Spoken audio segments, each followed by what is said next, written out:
Court is now in session. Judge William Stone presiding. Good morning, please be seated.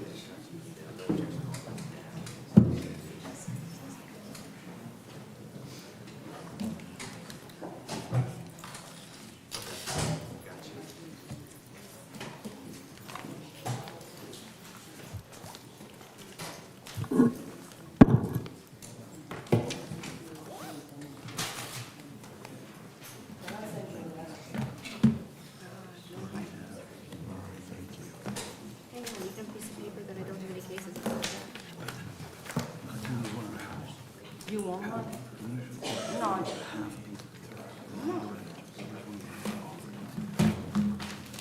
But she's on the whole thing. I have another one.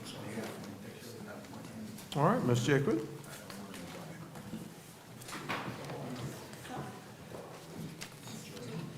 And Charles.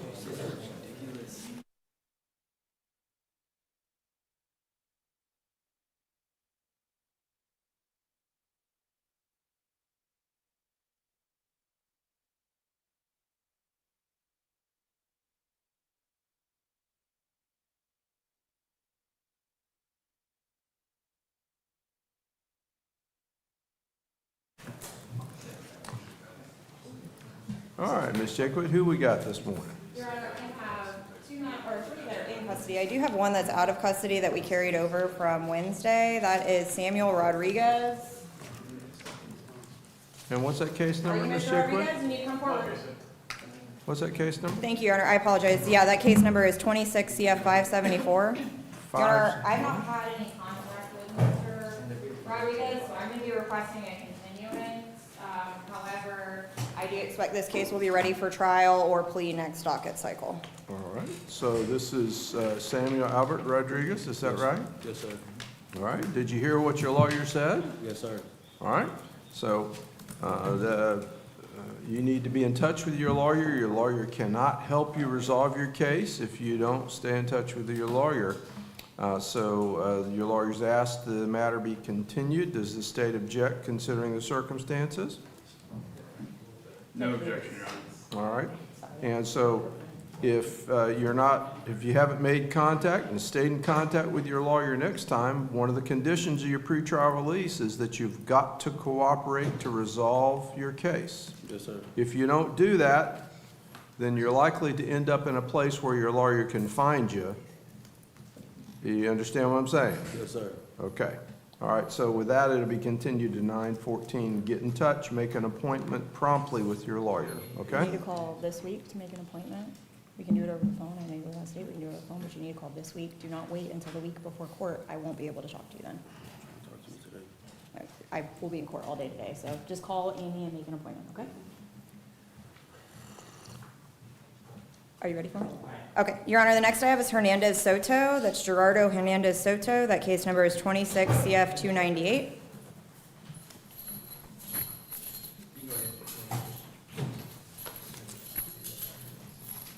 Should have about 90 days. So we should be good to go. Your Honor, we have reached an agreement with the state in this case. It calls for Mr. Hernandez Soto to plead no contest as charged. He'll be adjudicated guilty, sentenced to 80 days in the Okaloosa County Jail. He will receive credit for all time served.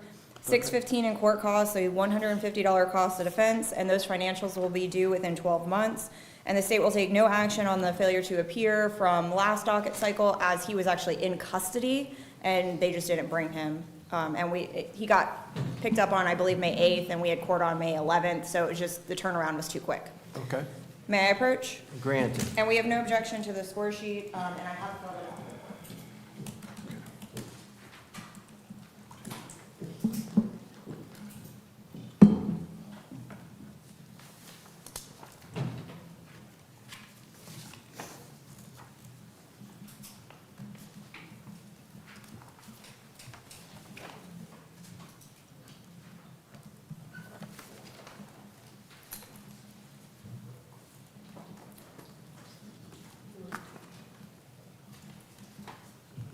All right, so the capias we issued has been resolved. Has that been served?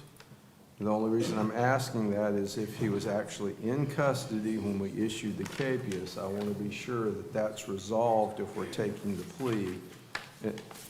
You know what, Your Honor? This is not about you No. individually. It's This about is the about jail a letting problem go. that we've had with court paperwork in the past, and I don't want you to take a plea, walk out of here, and get arrested on the old capias. That's the reason I'm asking questions. It's not about you individually. Madam Clerk, can you see that? Yes, sir. It looks like it was served on May 13th. Okay, so Okay. the capias is no longer outstanding. And I don't know for sure, but I'm assuming that since they didn't notify me that he had a new warrant, that the court security does usually let me know if they have a warrant. He doesn't have anything pending at this time. I'm saying he and they. Mr. Hernando Soto should not have any warrants outstanding at this time. Right, well, Per court at least in security. this case, we don't know anything about, that's the Yes. issue I'm concerned about, because as you know, we've had that problem when somebody was in custody and a capias was issued. Yes, sir. And So I just appreciate the wanted- court bringing that up because it kind of slipped my mind. I remember to take care of the failure to appear side of things. I did not think about the capias potentially Okay. being All outstanding. right, so. very good. All right, if you'd raise your right hand for me, please. Do you swear affirm, testify truthfully in this matter under penalties of perjury? Yes, sir. All right, and you put your hand down. You heard what Ms. Jaquith said on your behalf, and you signed the written plea form. Yes, Your Honor. How old are you? 23, How much school do you have? high school diploma. Are you able to read and understand the plea form? Yes, sir. And did you do that before you signed it? Yes, sir. And is what you read in the plea form what Ms. Jaquith just announced to me? Yes, Your Honor. Do you understand you're pleading no contest to these charges? Yes, sir, Your Honor. And that says to me you believe the state could prove your guilt and you're not going to contest that. Yes, sir, Your Honor. And do you understand by doing this you're waiving your right to a trial where the state would have to prove your guilt? Yes, sir. And in this case, you'll be adjudicated guilty, sentenced to 80 days in the county jail. Are we saying that he's satisfied that, or is it simply credit for time served? It's credit for time served, Your Honor. However, I don't want to make, I told Mr. Hernandez Soto, and I don't want to make any representations. My inability to go research the jail website like I used to be able to makes it almost impossible for me. I have gone back and looked at the time that he spent in custody. He has a rough idea of where he was and when he was there, and I went back and looked at the clerk's site to the best I could tell, based on, them not necessarily putting the bond documents in the same day they were filed. He should have about 90 days of credit total. So I expect that it will be satisfied. However, we're just putting credit for time served because there's no way for me to 100% verify. I know he had about 30 days of credit from his initial arrest, and then he's been in since the beginning of May on this, so that should be at least another 60 days.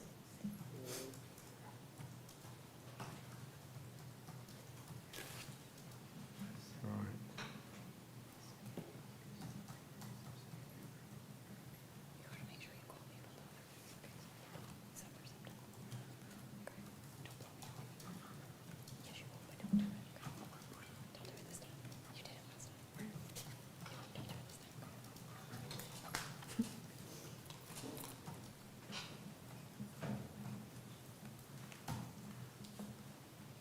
And apologize, I'm just making a note about that specific issue based upon your email to the court Yes, Your about that general question. So I'm adding that to my list. That's the reason I'm taking a bit of a sidetrack there. Yes, absolutely, Your Honor. And there's the two main issues that I've heard complaints about not having the ability to research on the website are the two things that I sent the court All right, in my capacity. as all right, so, Association.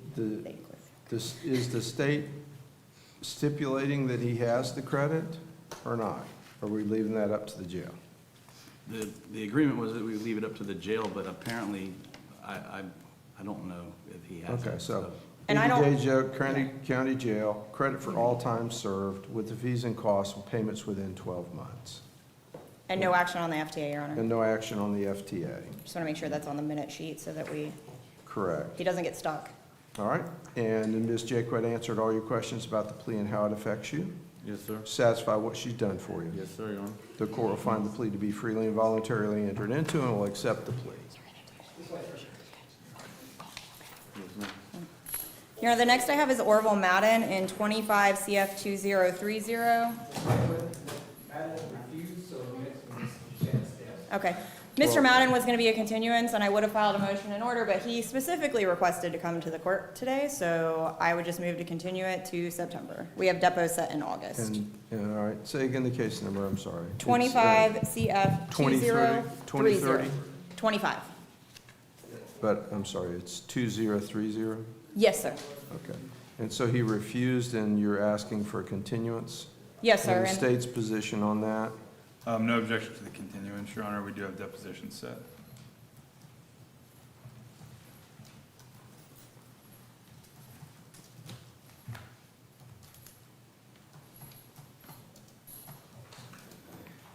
Continued to 9/14. Thank you, Your Honor. Next is Shannon Stell. Your Honor, Ms. Stell is present in 25 CF 1425 and 26 CF 697. Okay, I just need you to sign for me, okay?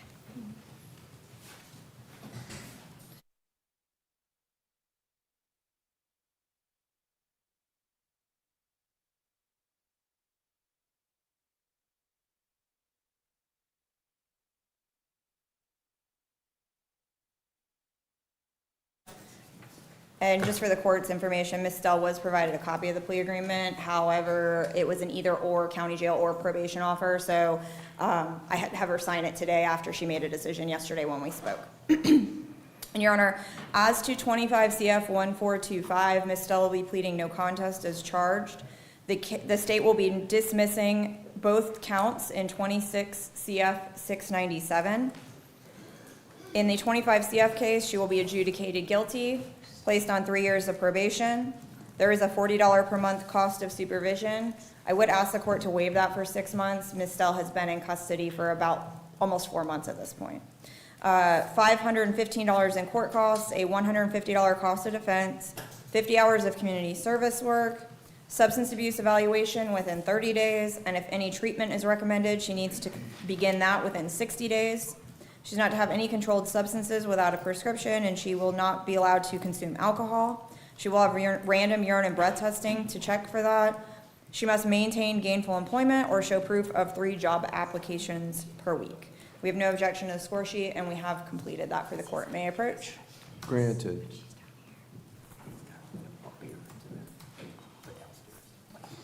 All right. If you'd raise your right hand, please. Do you swear or affirm to testify truthfully in this matter under penalties of perjury? Yes, sir. Okay, and you can put your hand down. You heard what Ms. Jacob said on your behalf, and you signed the written plea form? Yes, sir.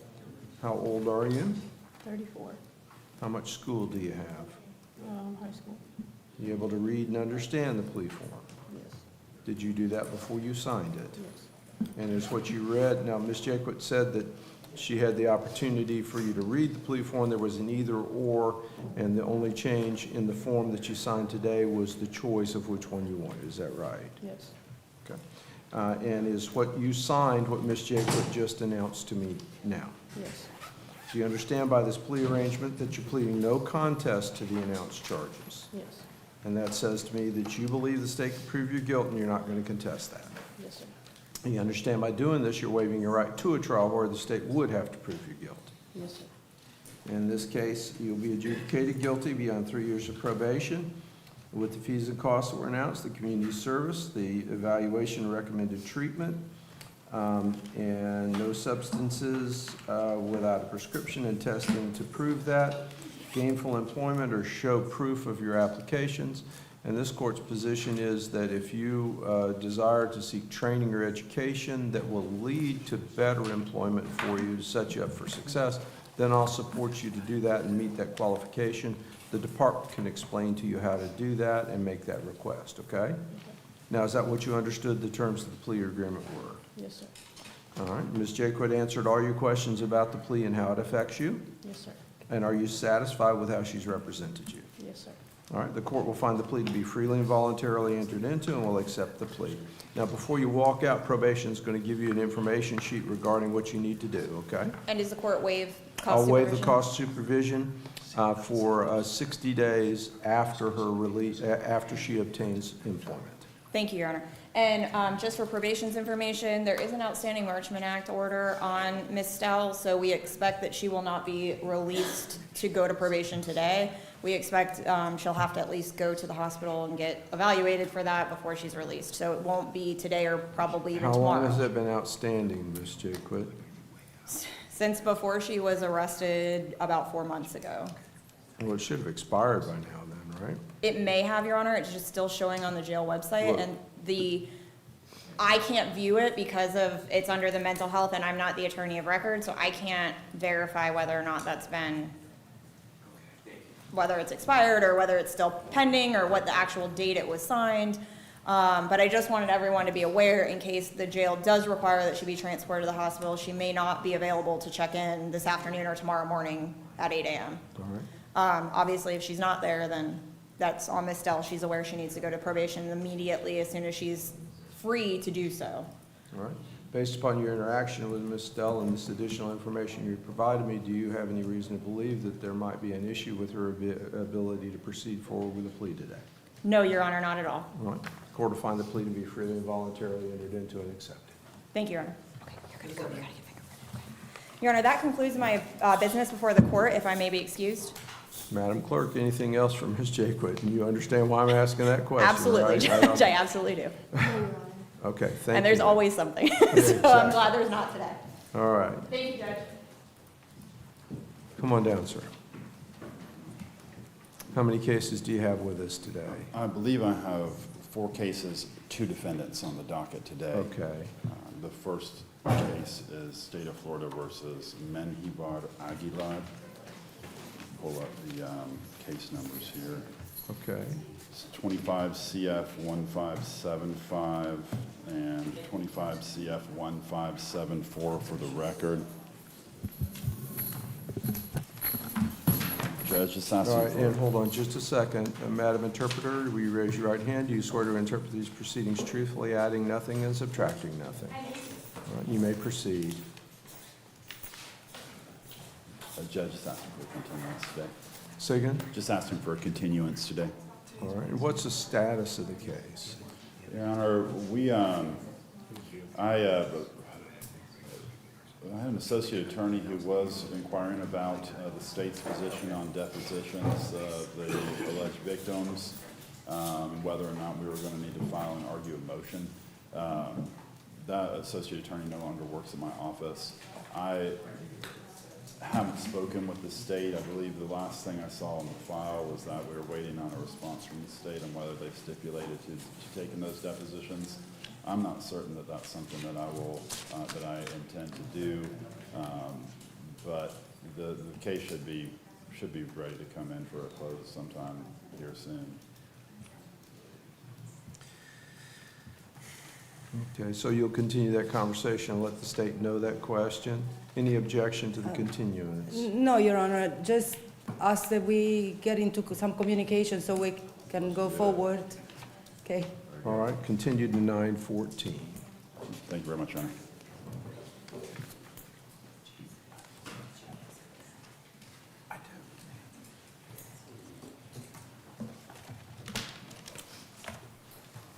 The next case is State of Florida versus Rivera Soto. 2 cases on the docket, Your Honor.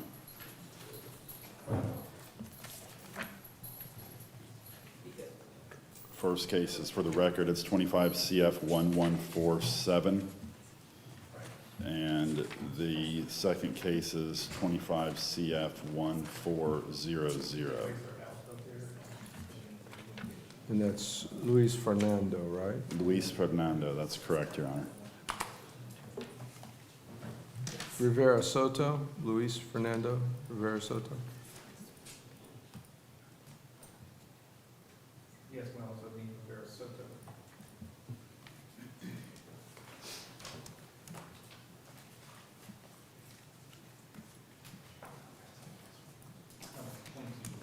I had him on the list as curiosity, that's why. Okay. My case, your case, 1147 and 722.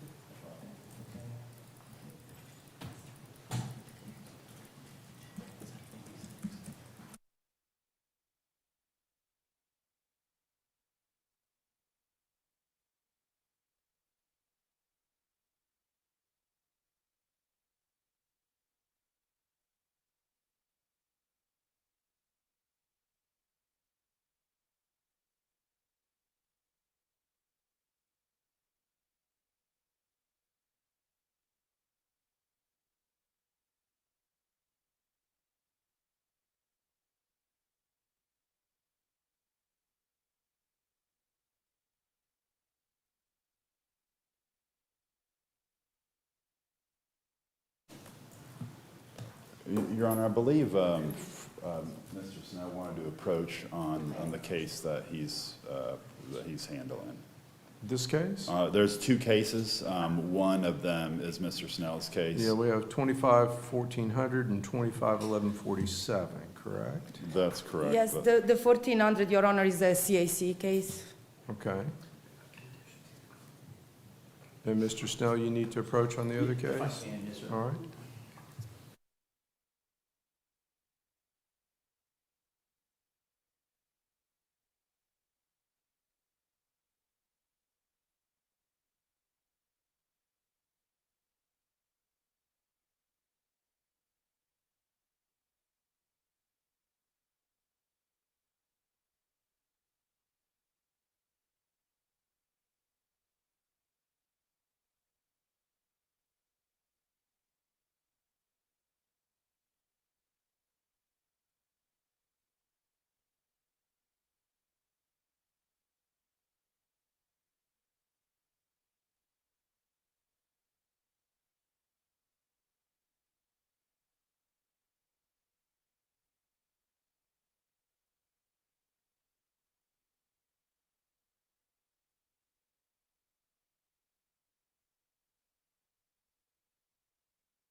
All right, continue to 9:14.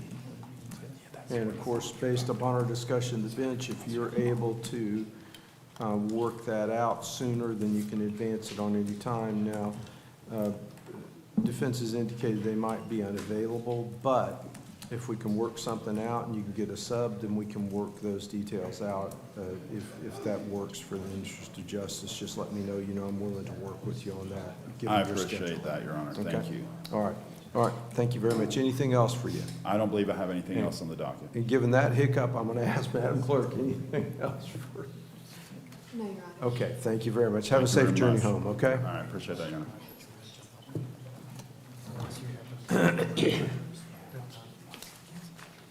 All right, Mr. Shaw.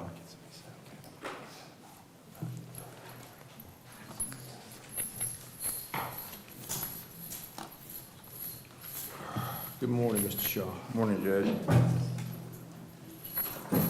Cole.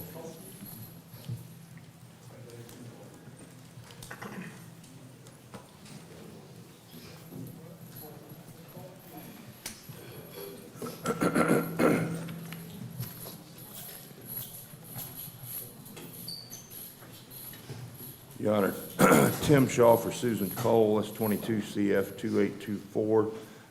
Judge, the only thing left to do in this case is the completion of the state's doctor's interview with Ms. Cole. That's currently scheduled for July 27. And then I think it'll be ready for trial. After that's done, we get his report and take depositions of both doctors. It'll be ready for trial. That's correct, Your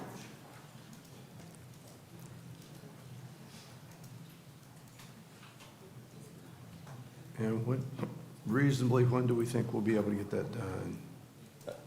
I think it just depends on when the state's doctor can get the report done, because we'll be ready to take his deposition as soon as that's done. And the state will take the defense's deposition, their expert as well, so as soon as he can get his report completed, the reevaluation is the 27th. I don't want to go more than a cycle. I mean, if So, okay, so the reevaluation is the July 27th? 27th, Your Honor. And the court reporter is going to say they can't hear you. So, Your Honor, yes, the reevaluation is scheduled for July 27th on Monday. okay. Yes, ma'am. All right. So reasonably, if the interview is on 7/27, then the report will have to be done. We can set it for status on 9/14, but I don't reasonably see that you'll have your depots done with everybody's schedule by then. I don't, Your Honor. we'll do our best, Judge. I mean, you know, we want to get it wrapped up. Sure. So, and I'm happy to see you back, but also, you know, I don't believe in just checking the box. If you don't reasonably think it can be done by the 14th, then file your motion. There's no reason to set it on the docket, just have everybody be back here and say it's not done. And you said that was 9/14? Yes. Thank you, Judge. All right, it'll be continued 9/14. Once again, if it looks like it's not going to get done, let's continue it. Let's get it off the docket. There's no reason just to come back and announce it's not done. Thank you, Your Honor. Thank you now. Good day. Yeah.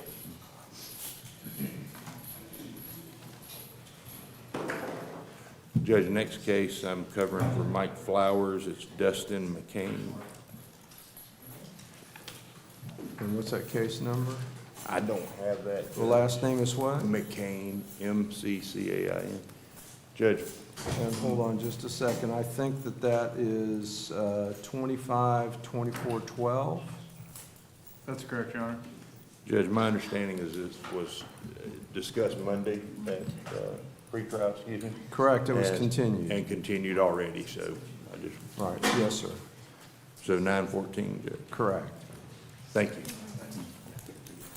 Judge, I believe that's all I had. Anything else for Mr. Shaw or Mr. Flowers? I think that's it. Okay, thank you very much, Ms. Shaw. Good day. Thank you, Judge. Mr. Catalinic? Yes, sir, thank you, Judge.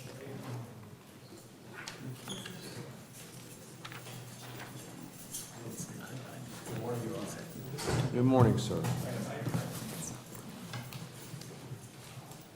Your Honor, Randy Catalinic on behalf of Mr. Aquilino Ortega, case number 26 CF 854. Does he need the assistance of an interpreter? I think we have one, Judge, yes. All right. All right. Your Honor, before, And what's the case number? it's 26 CF 854. 8, all right.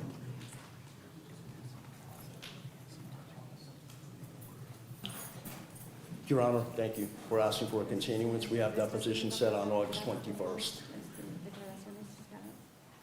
And that's correct, Your Honor. The state has no objection. I don't have the time, Judge, but it's August 21st. That should be dispositive of the case, sir. It's not an old case. And so is this Ortega? Yes, sir. Okay, so I show 26-614. I apologize. No, this one, Your Honor, is 854. So there's two cases, or? No, I think, There's two Ortegas, Judge. I only have one case on my docket, 26 CF 854. That's what I have, sir. So you have two clients? No, this is a different, that's a different Ortega, Your Honor. This is, I don't want to mispronounce, Aquilino Ortega. 614 is Christopher Ortega. Correct. Yes, sir.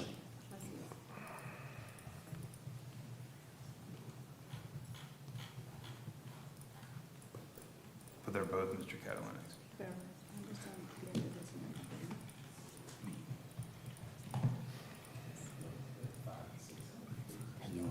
Hi. Okay.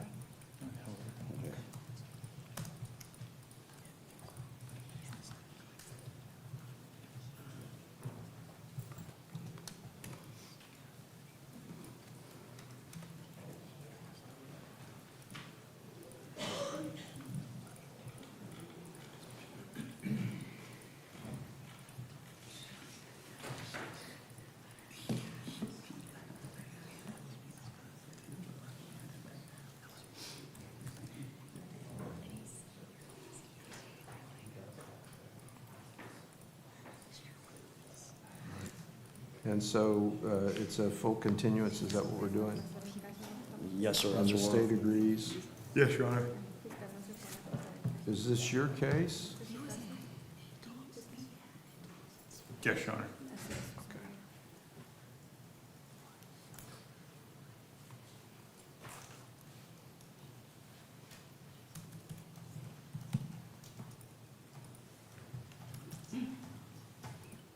All right, very good.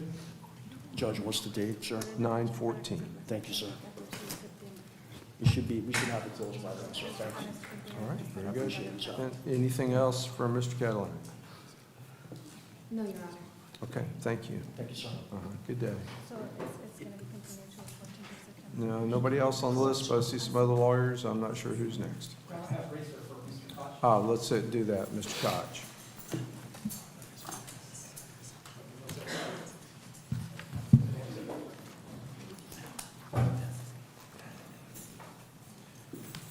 Good morning, Your Honor. Be sure to snuggle up to that microphone so we make a good record. Thank you, Your Honor. This is Mr. Benjamin Razor to my left, 23 CF 1918, Your Honor. All right. Your Honor, this, no more continuances as addressed by the court last time, but I do have a Nelson hearing that was filed on the clerk's site. I don't know if you want to address that this morning, or I know we have a slam docket. Doesn't that take precedence? It does, Your Honor. All right, raise your right hand, please. You swear or affirm to testify truthfully in this matter under penalties of perjury? Yes. Okay, you can put your hand down. Tell me what's going on with your lawyer and what it is you want me to do about it. He has expressed to me that he did not have a defense for me, despite I was informed the video evidence showing that I do, and for many other multiple reasons. It also took him 2.5 years to file the motion to dismiss the initial double jeopardy case, which was finally done, and I'm grateful for. But I also am attempting to file the motion for the third degree to be dismissed because Palmer versus State states that the lower, the lower charge or lesser charge offense can be subsumed within the greater offense.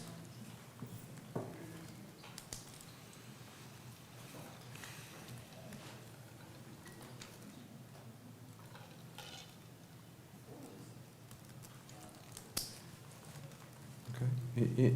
And those are the basis that you wish to have your lawyer removed?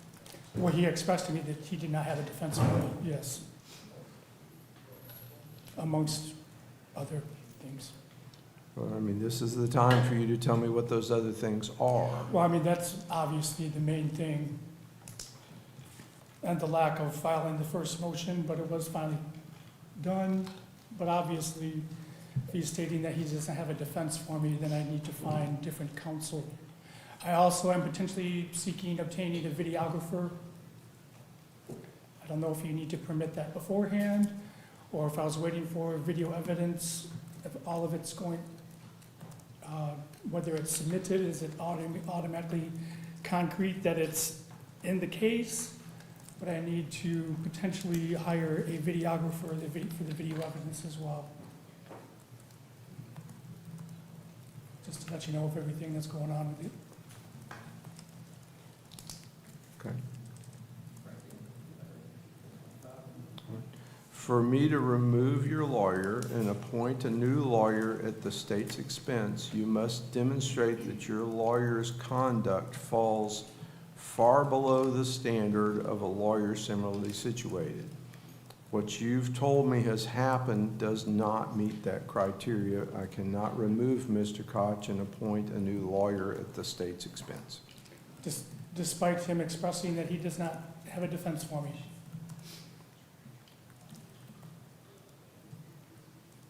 The circumstances you've discussed are not sufficient for me to remove him and appoint new counsel at the state's expense. Okay. All right, so the motion is denied.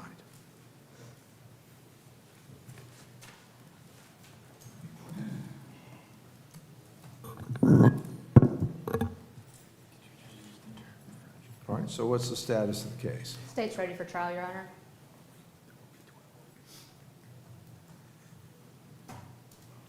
Yes, Your Honor. I'm requesting the case be set on docket day, plea, or trial.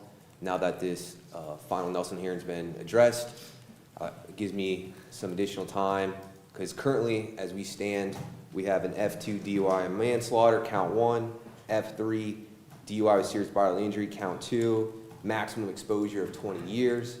There currently is not an offer in this case. I talked to my client and asked if he wants me to counter or ask for an offer. Last time we spoke, the answer was negative. So I don't have an offer in this case under orders from my client to even ask for one. So I'm asking on Monday, plea or trial, and I'd like to have some private conversation with my client. All right. And if we try this case,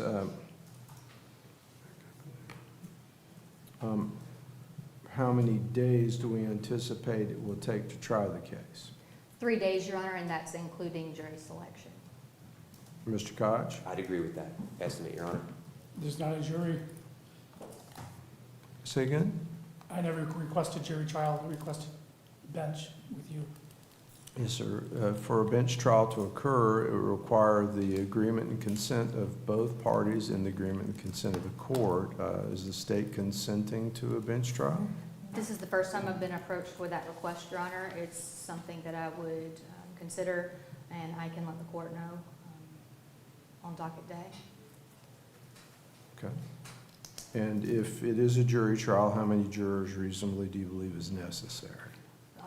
60, Your Honor. Mr. Koch? I'd agree at least 60, Your Honor.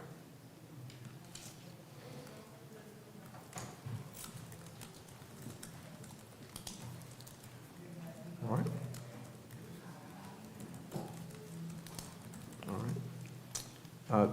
Is the state going to be in a position of making any offer if the defense was interested, or is the state standing firm this is a trial or a guilty as charged? Your Honor, at this point, it's going to be a trial. However, I would put on the record he does score, think it's 14.6 years, DOC on his score sheet, and it's 177 some odd months is what he scores, with a maximum exposure of 20 years.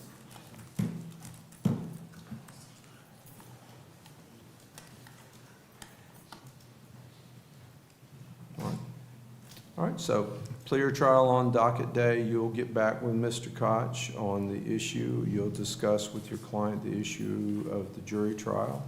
Sounds like the state is not interested in any making an offer, or if you were to make a counter offer. So I'm not sure, other than a plea guilty as charged, is something that the state would be interested in. Is that what I'm hearing? Your Honor, I've not been approached with any offer. They're aware of what the score is on the score sheet.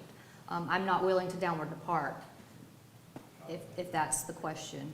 But I haven't been approached with an offer of Well, pleading to and I bottom of the understand, guidelines. Mr. Koch has been very clear, his client is not authorized, but I guess I'm saying, is the state amenable to anything, and you're saying it's a guidelines and nothing less? That's correct, Your Honor. Okay. And the purpose of that is just to be sure that everybody is well-informed in the present, so that there's no issue regarding miscommunication. The state's position is the state would accept a plea to a guideline sentence as to the principal count. Well, and for guidelines, yes, Your Honor, I would have to speak with the victim's family about that, because there's been no communication about an offer. There is a 4-year minimum mandatory, of course, but I would have to speak with the victim's family about even a guideline sentence. That's something that the state would certainly consider if the defense is requesting a guideline sentence. Okay, so to be clear, since there's been no active negotiation, you have not had the opportunity to discharge your constitutional obligation to discuss that matter with the victims as you're required to under the Constitution. That's correct, Your Honor. All right, so that would be up to the defense to open that, and if they did, then you could reach out and discuss that with the victims. Absolutely, yes, sir. Okay, all right, very good. So we'll see you on docket day. Yes, sir. What about the potential dismissal of the third-degree felony? Well, that's something to talk to your lawyer about, and once again, I can't get into your lawyer's tactics or approach to that. There may be some reason your lawyer's taking the approach your lawyer's taking. I can't get into that at this stage of the proceedings. Sometimes there's reasons that approach is taken. That's something for you to talk to him about. Okay? All right? All right. So we'll see you on Monday for docket day. And Your Honor, one last question. If Yes. this does go to trial, would this be set for the first week? No. Yeah, no, yes, it will be the first week. I apologize. First week, okay. Yes. Calendar challenge there, it would be the first week. Okay. 27. Thank you, Your Honor. And if defense counsel could just let me know via email if you're requesting a bench trial, that would be great. Thank you so much. All right, thank you, good day. Your Honor, I do have one more with Mr. College. Mr. Koch, you have another. Courtney Queen, 25 CF 1968. Yes, we can address that now, and Ms. Yeski's up to speed on that.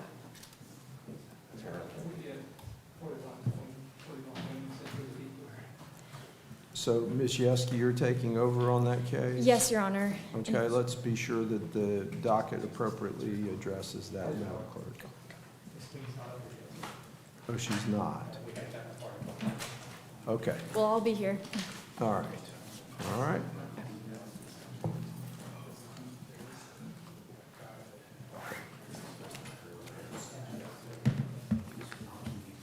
I didn't see Ms. Dudley here. Oh, there she is.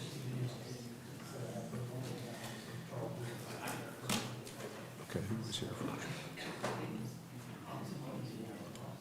Okay, let's bring in Mr. Williams.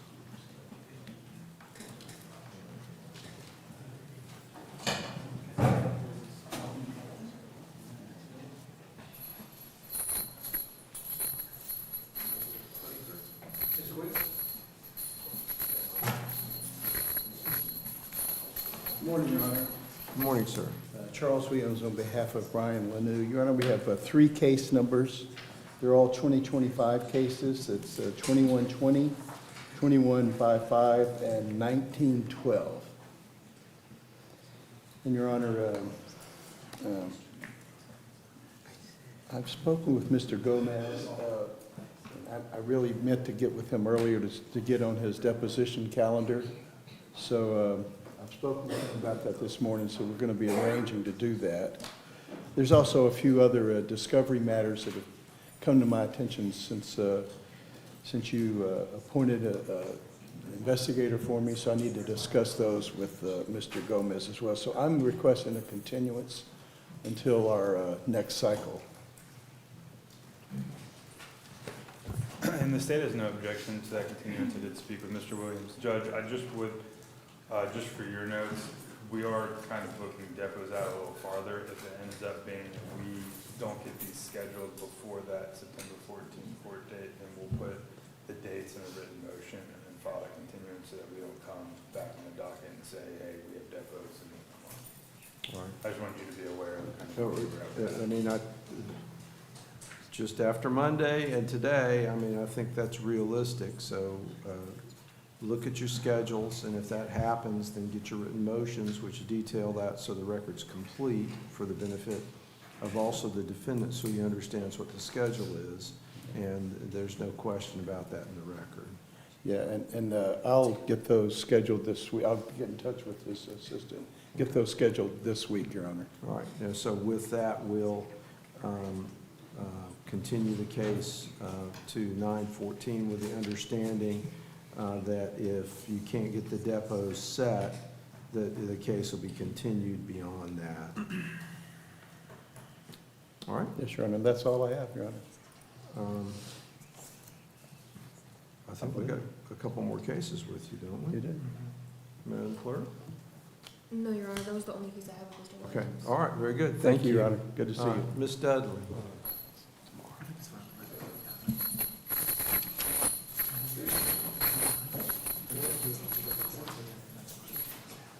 Good morning, Ms. Dudley. Good morning.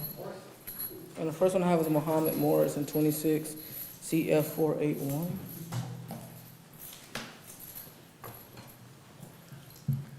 You know, I just asked for continuance to the next pretrial.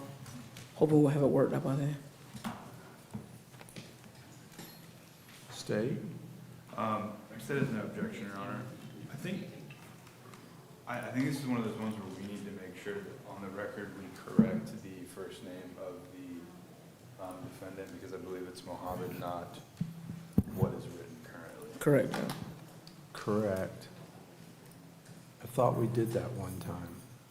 I just want to make sure, because on my docket, it's still showing up the previous. And if I need to file an amended information, maybe, which that would be better, I can do that as well, Your Honor. Yes, sir, you probably do, so fix that. But Sure. Madam Clerk, the defendant's proper name is Muhammad, not Muammar. And with that, the case will be continued to 9/14. Yes, sir.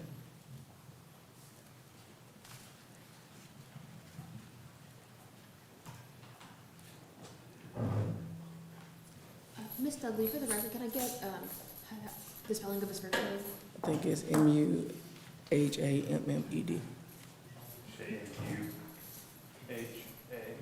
Shamuha.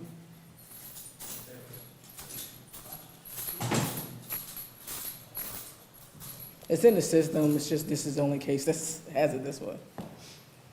Your Honor, this is Keon Purnell in 24 CF 164 and 24 CF 2414. Your Honor, last time we had left, we talked about having Mr. Purnell's case set for trial. I think we left both of them set. It's my understanding we were gonna do it the second week, but I think we learned on Monday that you have a 3-day stand your ground hearing during that week. Correct. There was also, if I'm not mistaken, instead they had filed a motion to suppress before realizing that we're going to have several trials. I saw one that's probably going to be being set as well. The state would have been trying to say, hey, let's have a motion before a trial this cycle. Given where we're at with scheduling, I don't think that's going to be possible. And so I think to be able to have the motion to suppress and the search warrant, we'd like to set the motion as soon a date as possible, a miscellaneous date as possible, so we can do that. Well, we set it the last 2 days of the trial week, since we're not gonna have a trial that week unless we think we can squeeze something in the second week, because we got Monday, Tuesday, Wednesday for the contested motion. You think we can squeeze a trial in those second 2 days, the last 2 days? If not, then let's set these contested motions there and use the time. I said we can probably just set the motion on that day, one of those days. I mean, y'all in a position, better position to know which cases are coming Without up. knowing exactly what's gonna be set today, I mean, do you have any of that? Well, let's wait till the docket's finished and then we'll Yes, sir. decide, but, I can reach out to Ms. Dudley and let her know, like, hey, Alright. from the state's perspective. Alright, it's so- feasible. Can we continue these cases and then we can get together about setting that motion, Your Honor? correct. I just don't wanna get it We'll jumping. continue 9/14 and then let's work on getting the motion set Yes, sir. whenever we can. We would like for it to be noted, though, that next cycle, we go to trial Correct. on the 24 CF 164 case, Your Honor.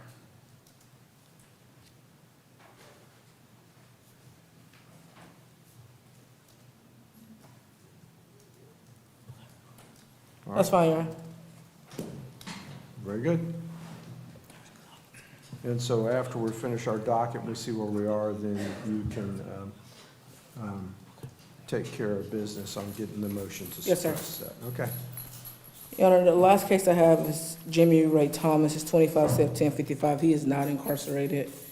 I thought we have depot set, but now we do not. I know my office has reached out to Ms. Berrickman's assistant to try to get those set. We should only need like 30 minutes. So hopefully we can get that set as soon as possible and then get this case resolved, if not moved up early. So I'd ask for one last continuance on him, and then we can move him up early if we can get it resolved. All right. Jimmy Ray Thomas. Yes, sir. Yeah, because I did show him incarcerated, but he's not, eh?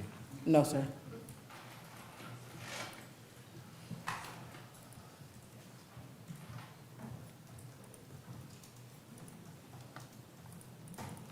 All right, continued one more cycle. Yes, sir. And I believe that's all I have. Madam Clerk? That's correct, Your Honor. Okay, Thank you, thank Your you.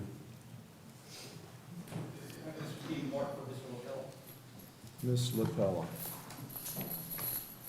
Good morning, Your Honor. John Good LaPella morning, for the sir. record. I have one case on the docket. It's Mr. Martin here. I filed a motion to suppress. What's the case I'm number, sorry. please? Let's just make a good I record. don't have it on my, There's multiple, we're looking at 25 CF 1588. That's the only one that's set for today. Okay, go ahead. yes, I filed a motion to suppress, or actually to exclude or limit testimony of the state's purported expert. And we just got that filed yesterday, and I was a little delayed because I was in trial last week. And we've also filed a notice for a reciprocal witness on our defense expert, Dr. Rose, which I just provided to the state yesterday as well. I anticipate they're going to want to depose him. I anticipate we'll also be setting this matter for a hearing on that motion, or the state may be contemplating hiring another expert to supplement. So we'd have to continue this for one cycle. No objection from the state, Your Honor. I need to review those motions and we'll get them set.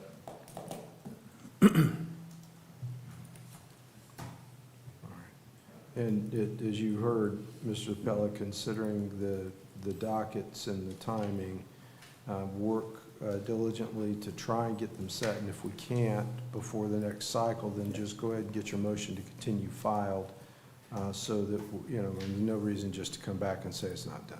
Understood, Your Honor. Okay? We'll do All right. that diligently. All right, 9/14. All right. All right? And I think we got the issue fixed on the Martin versus Martin, right? Yes, it is now, Martin. Okay, all right, good. All right, very good. All right, Thank thank you, you, Mr. Judge. LaPella, good day. All right, and where are we as far as, that's all private counsel, Mr. Riasti? I thought I saw Mr. Riasti. I think he may be talking with his client, Your Honor. Okay, All right, well, we're going to take a 5-minute comfort break at this time. All rise.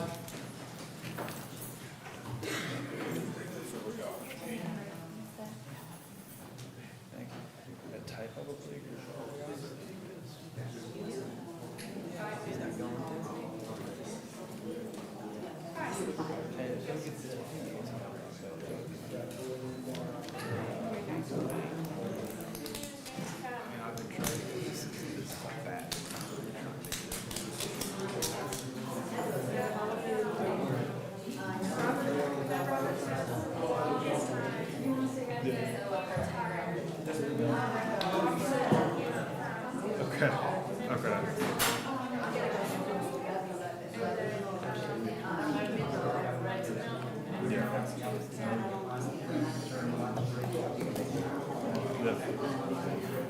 I was, that surprised me, I'll say that.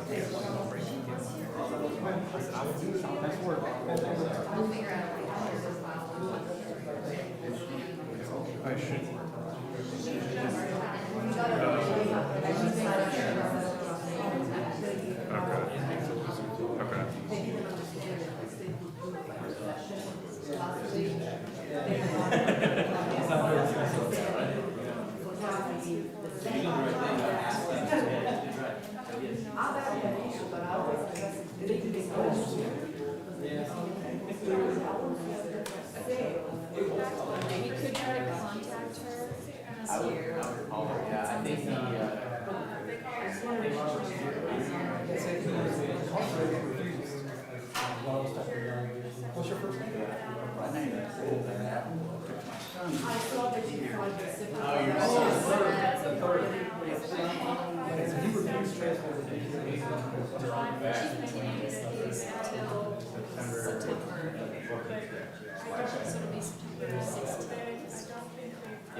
I understand.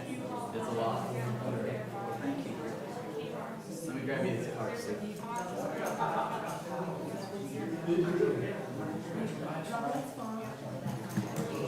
your cards, got a number on it too. But if you know we're off this next problem,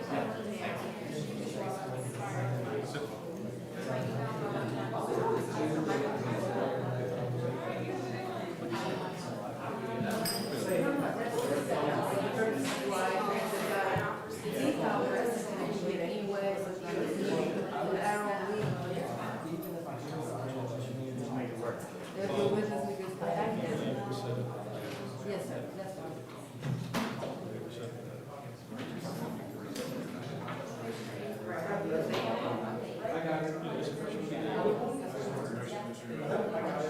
When are you gonna get rid of that? It's AOL. You know what? I didn't get that. That's bad. Now I do remember. You asked me.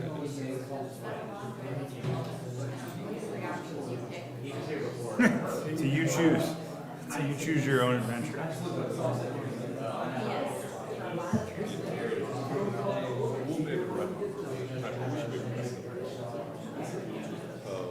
I see, probably not for me, so you want.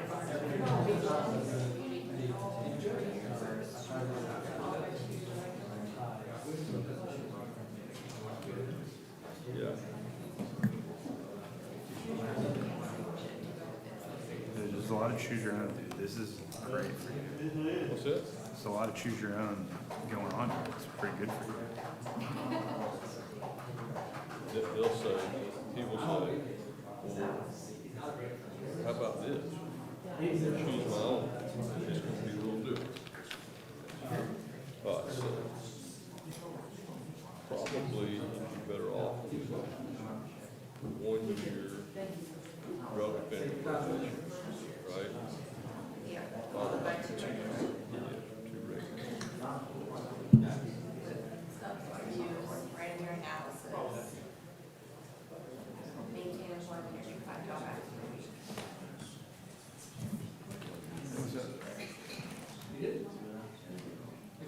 Yes, yes.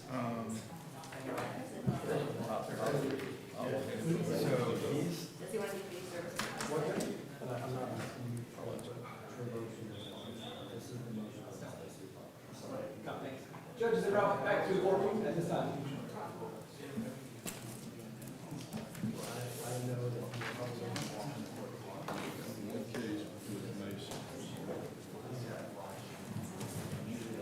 He asked for all that, Judge Mason, he's got one, and she's down for last 2. I think I'm the third term. Yeah, well, like 1, 2, 3, 4, 5. That's a bunch. It's a few. For me, that's not a bunch. Let me know when you're ready. Yeah, I'm gonna go see Judge Mason, got one down there. She, I'll let Judge. yeah, I'll be right back. All rise. Court is back in session.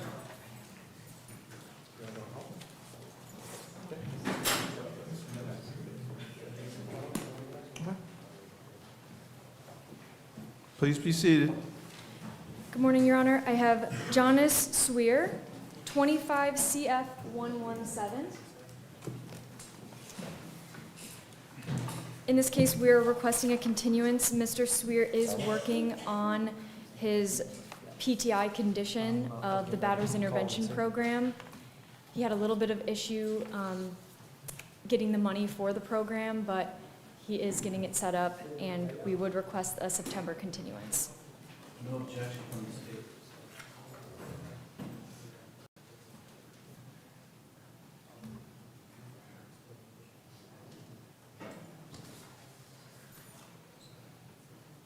All right, I'm having trouble finding his case. It's 2025. It's 25 CF 117. And that's what I have as well.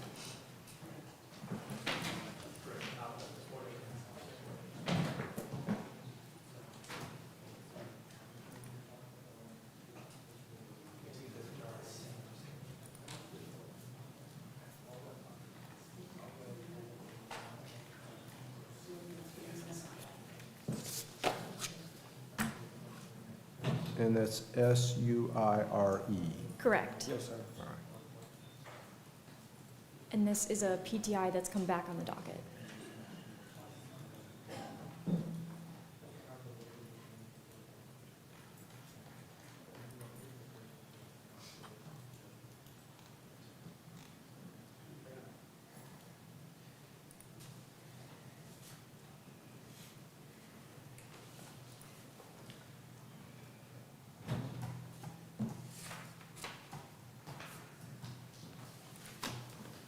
And just a straight continuous to give him a chance to complete his conditions? Is that what we're saying? Yes, exactly.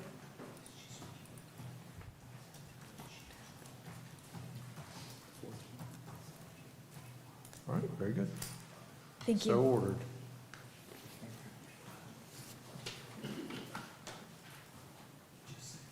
Judge, I have Cruz Watson.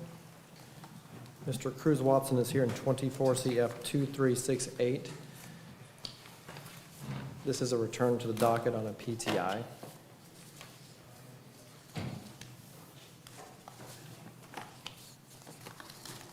My frustration is not with you, it's with this. I don't see him either.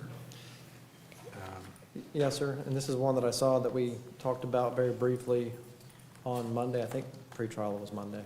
Correct. But I believe that this might take care of itself in 24 CF 2368 because he has completed what he needed to complete on the PTI. And I've spoken with probation, and I believe the state's in a position to dismiss the case at this point. That's correct, Judge. He successfully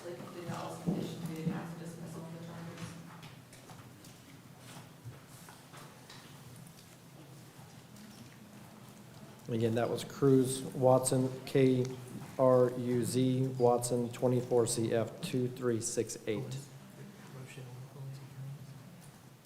Madam Clerk, do you have that? Yes, sir, it was on the docket. Okay. All right. Case is no prost. Good to go. Judge, may I call a David Edward Mayo?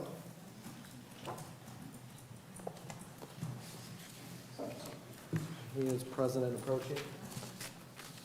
This is your case, right?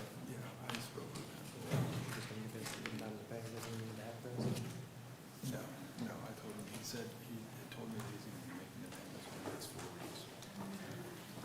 Judge, I'm standing in as friend of the court. I saw it as Mr. Scott Klein's on the docket because I believe he was the original attorney. This is also a PTI recall. And what's the case number do we have? 22 CF 2358. 2353. Okay. 22 CF 2358. 235.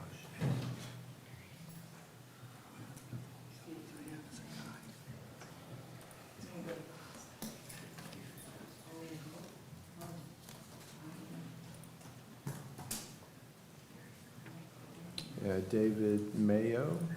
Correct. Okay.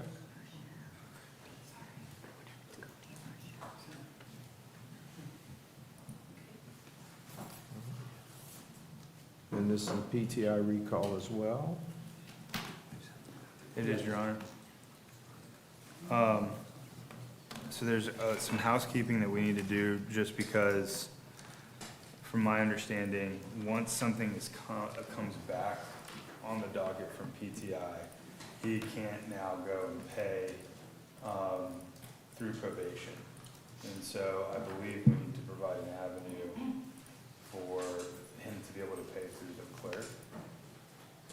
Because it is my understanding that he is going to have this lump sum amount within the next 3 to 4 weeks. And so I want to make sure that he has the ability to pay that. If I need to provide a written order, I can. If I could say the amount, that works. Whatever the clerk needs. Is it restitution? Yeah, sure. I'm only concerned about the restitution. Once he pays the restitution, I'm gonna be dismissing the case. I have that amount that's outstanding. If I need to provide a written order to the court, I can do that in a little bit when I have some time to run up to the printer. Yes. Can I go ahead and get the amount on the record so that way Mr. Mayo can either agree to it or not, so he can leave and I can go get a written order at a later time? Yes. Okay, that amount is $3,692.31.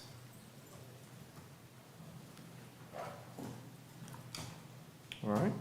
Mr. Mayo, is that a good amount with you, would you agree upon that? Yes, sir. Okay, then I will get an order reflecting that to the court, so And that to way. pay, and you'll put in the order that it's to be paid to the appropriate person and the address, so Madam Clerk will have that. Correct, Your Honor.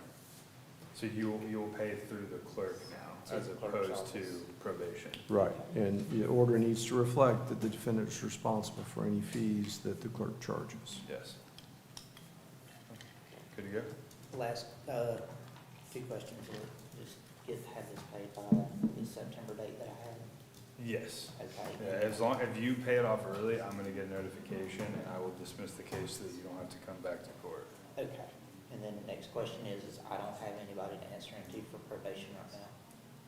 No, as of right now, you're technically back on the docket, so I'm going to honor the agreement that we've had as long as you pay the restitution. Yes, sir, and that has no travel or no travel for work. Mhm. Okay, All right, thank you very much. thank you, Your All Honor. right, good day. Thank you, sir. And Your Honor, the next court date will be September 14th. 14th, correct.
All right, I don't know if Mr. Riosti, you ready?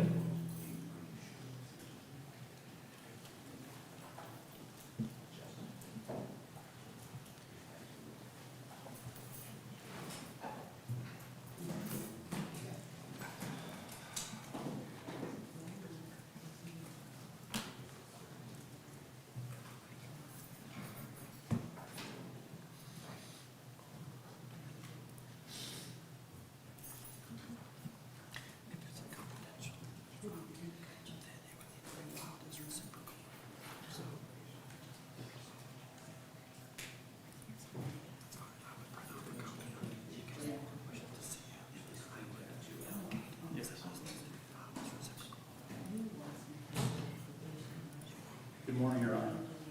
Good morning, Mr. Riosti. Joseph Riasti for Raul Alfredo Mila Jr., who's an inmate. He's being brought forward. And what's that case number, Mr. Riosti, so we make a good record? The defendant has 4 case numbers before Your Honor: 2023 CF 1501, 2023 CF 2492, 2023 CF 2493, and 2023 CF 2513. And I just wanted to speak to my client. There was a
client, Raul Alfredo Mila Jr., had indicated to me a strong desire, or at least a strong indication that he was going to enter a plea of no contest to the charges.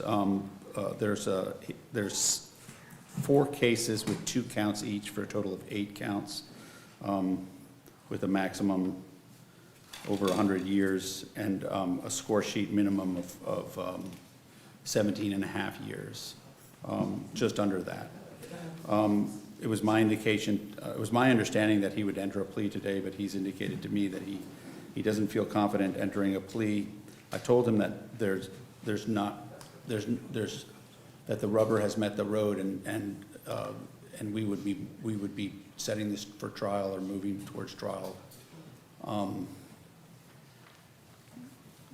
I asked that the case be set. I'd asked for one continuance in order to basically, because I have murder trial this coming week, and then I would have this case shortly after that. So I'd ask the court grant one more continuance, but I told Mr. Mila that if he didn't, that today was the day he needed to enter a plea, and if he wasn't going to enter a plea, then I would be preparing for trial and not making any inquiries concerning a plea or any type of negotiations from this point forward, that we would be moving towards trial. And I understand that the state is prepared, in particular, I think the victim whose name ends in V is the potentially the victim that the state wants to move forward with. So at this time, I'd ask that the court grant one further continuance of this matter, with the understanding that I had prepared this for a plea.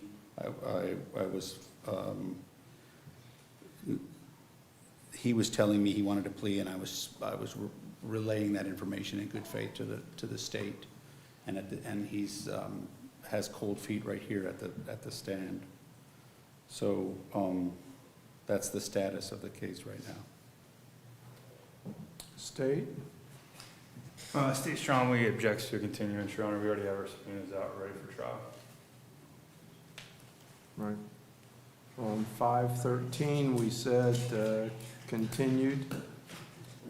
Status on 6/11, with anticipation, state will amend to second degree with a cap and set for sentencing. If no plea, then trial certain on 15/01, which is the case the state intends to go forward with. So, and then on 6/18, it was stated that the defendant rejects the offer. However, we're still thinking about an open plea, and so it remains set for today for the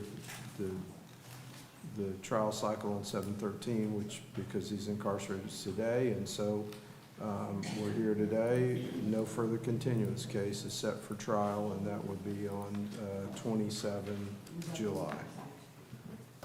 That's the jury selection, 7/27. Yes, sir. I'd ask the case be set directly to 7/27. I'll confer with my client and be prepared for trial. All right. And How many jurors do we need? I think at least 60. The near 60.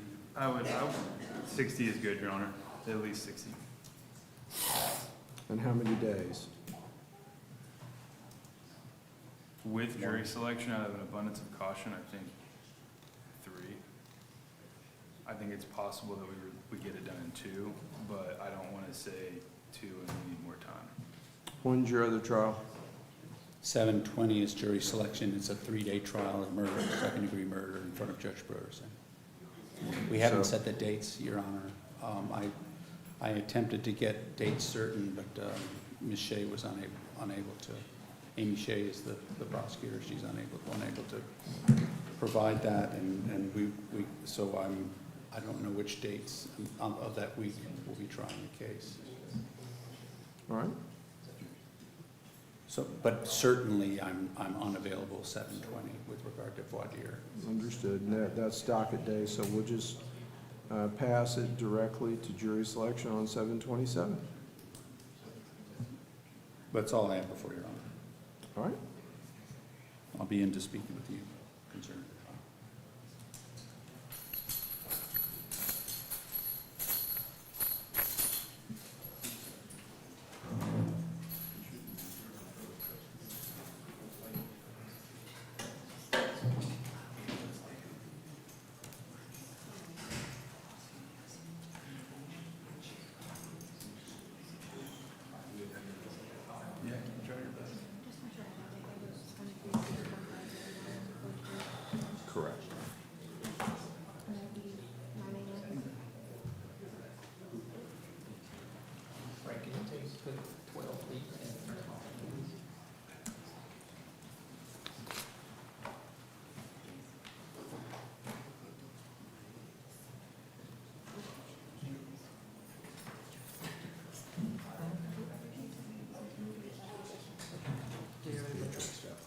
The traffic, yeah.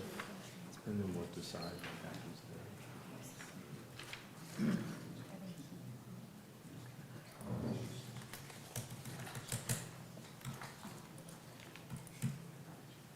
May I approach?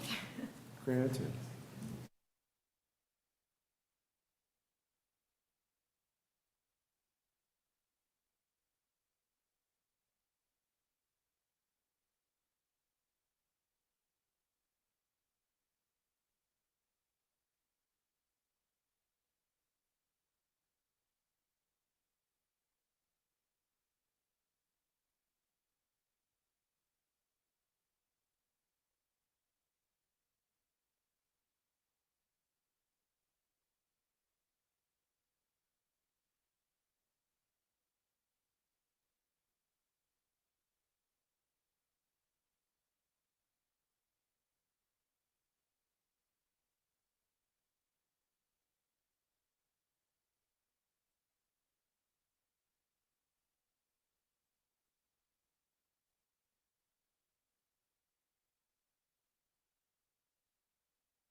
First up, we have Mr. Jermaine Lee, 25 CF 1710. Your Honor, we're trying to resolve this. The state's trying to talk to the victim. I don't know if they've had a chance to. You want to try to do it today? We're going to put you for Monday, okay. Your Honor, we're going to ask to set this for Monday, plea or continue. The state just needs to talk to the victims. Yes, Your Honor, there was a counteroffer that was expressed that I'm interested in, but I need to get to speak with the victim before I were to agree to that, Your Honor. So ordered.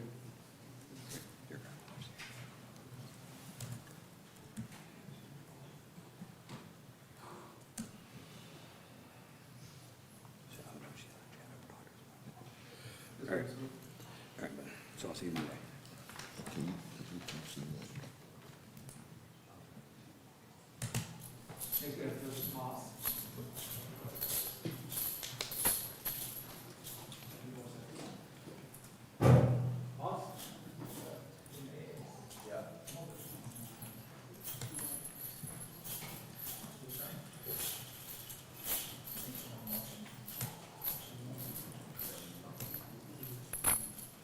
Your Honor, we have Mr. Joseph Moss, 26 CF 0786. Your Honor, I have an offer that I need to speak to Mr. Moss about. I a new offer we worked out this morning. I'd like to just have him held so I can talk to him in the back and bring him back in a few minutes, or after the docket, so we can possibly resolve this today. All right, so if you'll hold Mr. Moss for defense to speak with him, please. All right.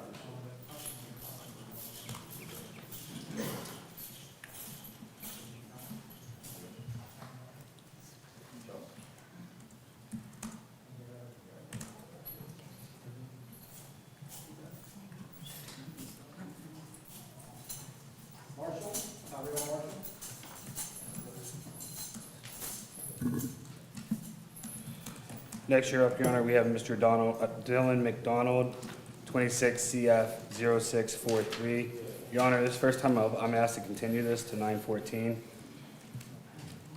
No objection. Okay, well, please approach.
To the state, there may be a new offer, so can we set him for Monday for plea or continue? Yeah, so we'll put it on docket day for POC. We may have a new offer. Yes, Your Honor. All right, we couldn't do that today. I don't have it today, I don't have an offer today. Good, all right.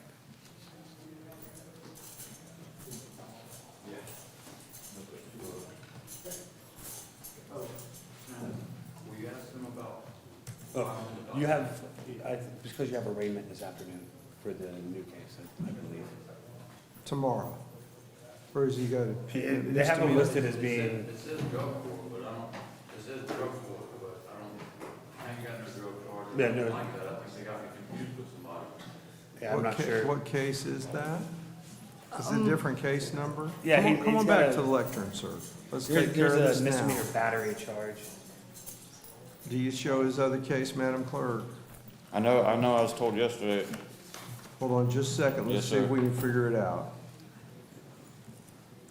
No, I know that there is another Mr. McDonald who was supposed to be observing drug court, but I know it's not Mr. Dylan McDonald. Okay, so they may have just confused you. Yeah, I don't wanna be sitting up here all day. I ain't got to.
I'm not sure what's going on with the other, with the, Well, I think, Madam Clerk, and of course, this is, sort of gazing into somebody else's crystal ball, not our own.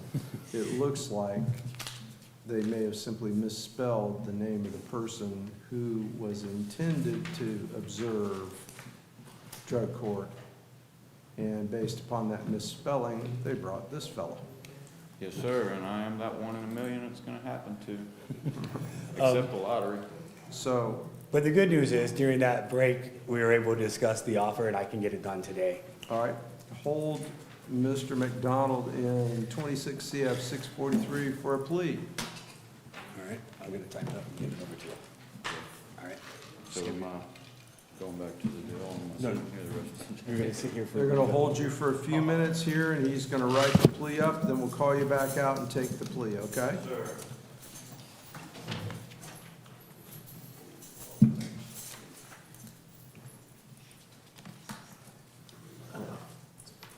That process needs to stop. There needs to be a case number to stop. Who's that? Judge Mason? It's not here, you talk to him. So on the other case, we're setting depots, so you may just want to continue. Okay. Did he speak with you? Your Honor, Mr. Garrett's not here, but he does have another case that's kind of driving these two. I'm sorry, Mr. I'm sorry. This is Mr. Tyrell Marshall. Correct. Mr. Garrett indicated that he had court in another place today, and he would be tardy. I mean, he let me know that in advance, so Yeah. that's the reason he's not here yet. Yes, Your Honor. They said he was on Zoom for Judge Mason's court this morning. I don't know if he's on Zoom with you also, but they said he was on Zoom this morning for Judge Mason. I just called around looking for him. Okay. And for the record, these case numbers are 25 CF 1982 and 26 CF 0216. Okay. Well, let's see if he's on Zoom.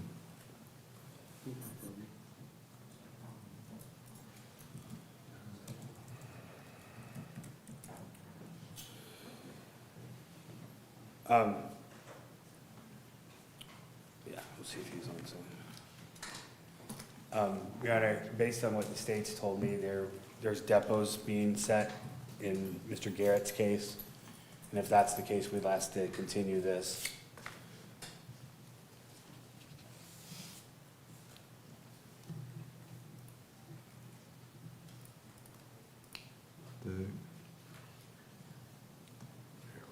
If Zoom decides to work.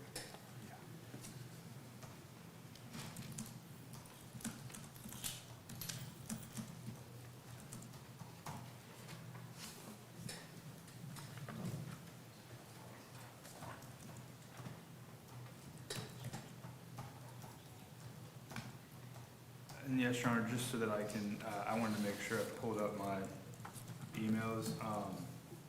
The depots in 26 CF 120 have been scheduled for August 31st at 10 a.m. And so just for the convenience of having Mr. Marshall and I have to come, or wait back in the back, and I have to come back out when Mr. Garrett's here, I have no objection to continuing this to 9/14, as I know that's what Mr. Garrett was going to be asking.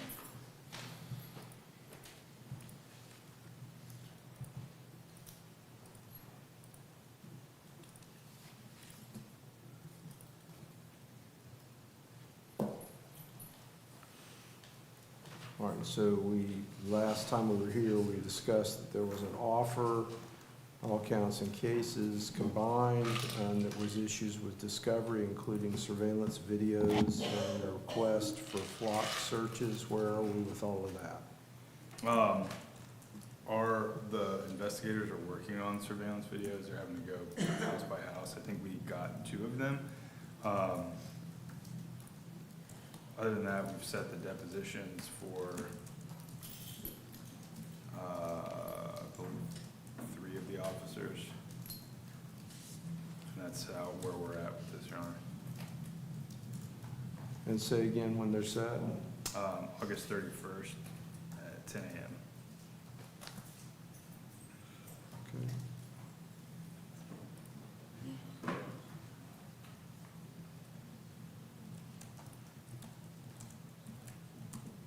So with that, continue all of the cases, 914? Yes, Your Honor. Is that realistic, considering your depositions are 831, or would just be here for status on 914? I think it's one of those things where there's a very real possibility that we resolve the case on 914. All right, well, then we'll set them all on 914. I've made my notes in here that you've spoken to Mr. Garrett and you expected him to ask for a continuance, so we'll put that here on all cases. Thank you. All right. And if Mr. Garrett says that it doesn't look like it's going to plea out, I will continue my cases, Your Honor. Say again? If Mr. Garrett advises that it doesn't look like it'll plea out on the 14th, then I'll continue my cases. Okay, very good, thank you. All right. This is Kevin McNamara.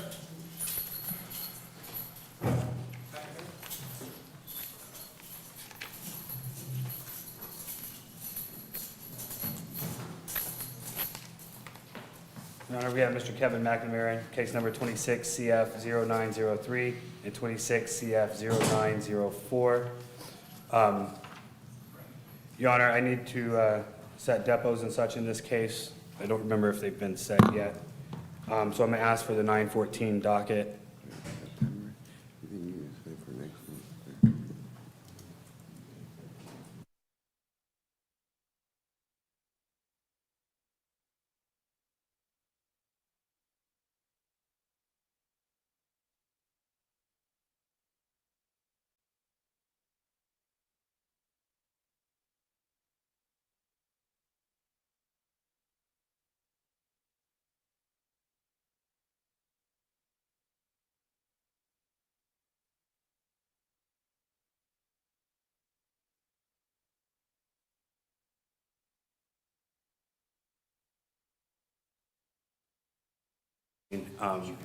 There is motion coming that may be heard before that.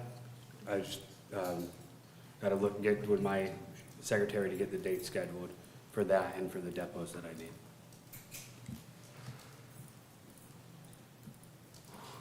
State? No objection to the continuance, Your Honor. All right, matter be continued.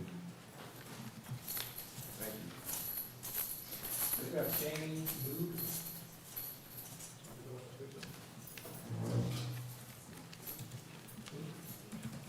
Your Honor, if I could have one moment to speak to Mr. Moog.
Your Honor, we have Mr. Jamie Moog, case number 25 CF 1369 and 25 1580.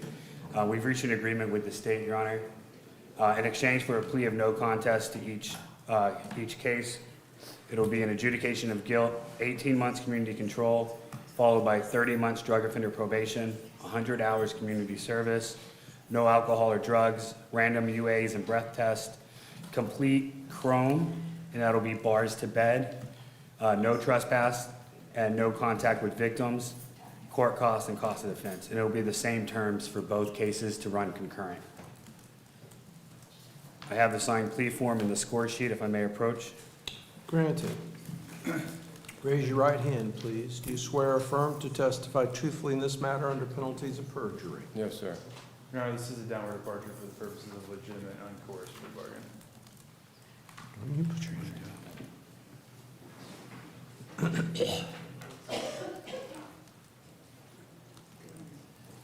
All right, you heard Mr. Cochran said you signed the written plea form. Yes, sir. How old are you? I'm sorry? How old are you? 53, How much school do you have? 12th grade. You able to read and understand the plea form? Yes, sir. Did you do that before you signed it? Yes, sir. And it's what you read in the plea form, what Mr. Cochran just announced to Yes, you? sir. Do you understand you're pleading no contest to the announced charges? Yes, sir. That tells me you believe the state can prove your guilt and you're not going to contest that? Yes, sir. Do you understand by doing this, you're waiving your right to a trial where the state would have to prove your guilt? Yes, sir. In this case, adjudication will be withheld. You'll be on 18 months of community. Well, it says adjudicate guilty, but then you mark withheld. Which one is it? It's adjudicate, Your Honor. Sorry, that was, I didn't update that correctly. All right, so you'll be adjudicated guilty, be in 18 months of community control, followed by 30 months of drug offender probation. So it's and 100 hours community service, no substances, and testing can confirm that.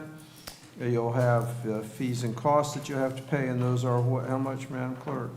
It'll be $515 And $150 state-provided legal assist, no, actually it'd be $515 times 2, correct? Yes, Your Honor, $515 times 2, and then the $50 application, and then 100 cost of defense per case. So it'd be $250 defense. $250 state-provided legal assistance. All right. Complete Chrome, and you stay in jail till you go there and you complete the treatment as directed by them. And no trespass and no contact with any of the victims. Yes, sir. Mr. Cochran answered all your questions about the plea and how it affects you. Yes, sir. You satisfied with how he's represented you? Very much. The court will find the plea to be freely and voluntarily entered into and accepts the plea. Thank you. If you step this way. This will have John Moore? Excuse me, sir, before we continue the next one, please. Is this a new term, or is this a new term of probation for him? That's the question I'm being asked. It was a new term, or it was his revoked, and this is a new term? It wasn't revoked. He had been, are you talking about the drug court? Yes. So that, we had essentially, from what I understand, it wasn't in drug court. Judge Ward allowed him to withdraw his plea into there, and he came back on our docket. So that probation is moot. This is a new term of probation. Okay, thank you.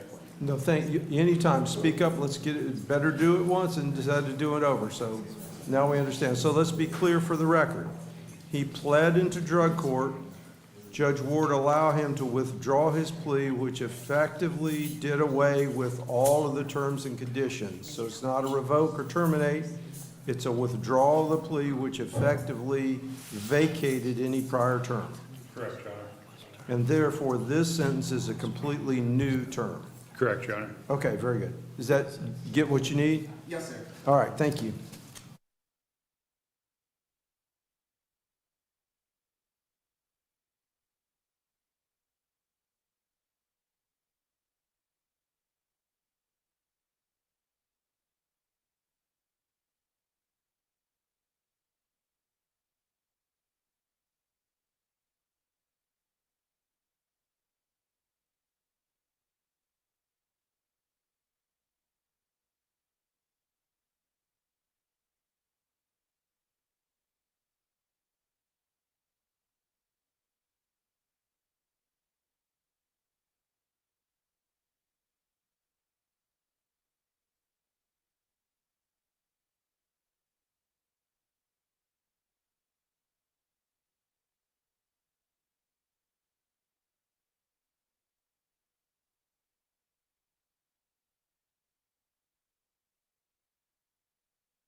We have Mr. John Moore, Your Honor, 26 CF 0459. Your Honor, I'm asked to set this for 9/14. There is a new offer that I just discussed with my client. He's not ready to accept any offers right now. I need to set depots for some of his witnesses. They just haven't been set yet, Your Honor.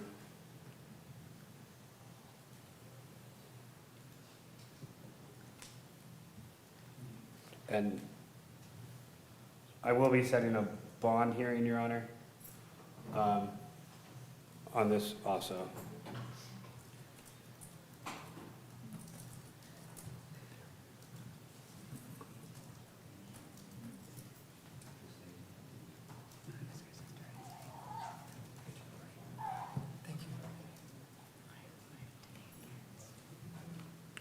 Any objection by the state to a continuance?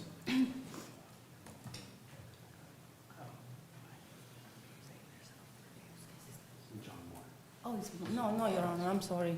It's okay, matters continued to 9/14. Get your motions filed and we'll set them as soon as possible. Yes, Your Honor. All right, I'll file the bond motion and get you in here.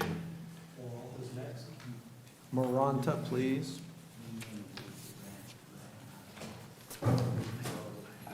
I can't do it today.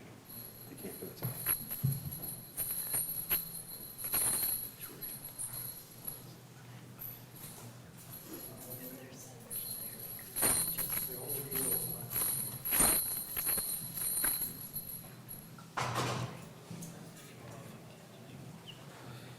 Your Honor, we have Ms. Alyssa Maranta, 26 CF 0265 and 26 CF 0837. Your Honor, I'm asked for 9/14. I need, there's a video that I need from from Fort Walton Beach PD's. The state's requested it. We haven't received it yet. It's a DUI case, and that's the DUI investigation that I don't have. So I kind of need that to go forward.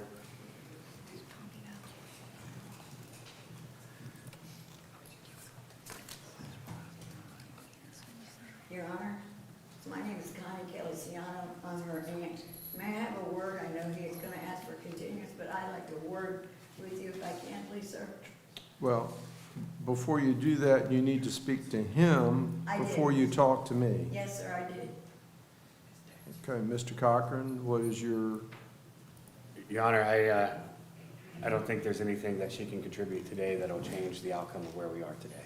all right, what is the subject matter you want to discuss, ma'am? Well, Your Honor, I don't condone what she may have done, but as a trauma nurse and a taxpayer, her dad passed away. She's got 5 kids.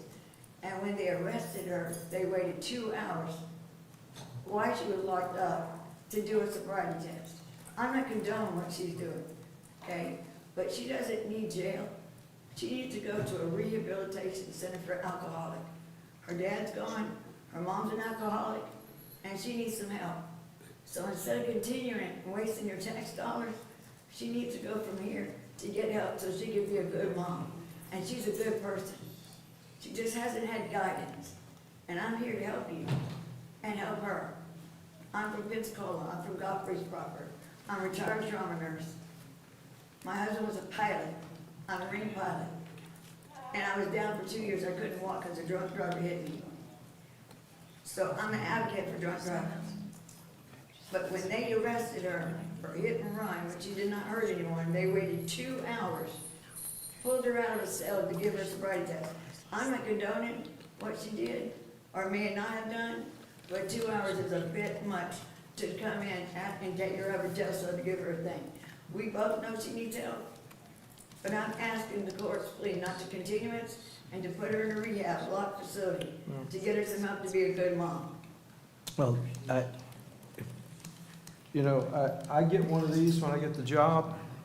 I don't get a magic wand.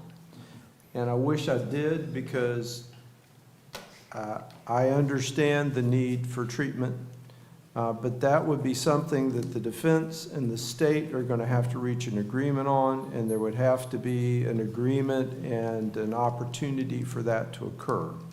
And I can't intervene at this stage of the proceedings and make that. Now, if that's something the defense and the state are interested in, then I'll do everything I can to facilitate that outcome.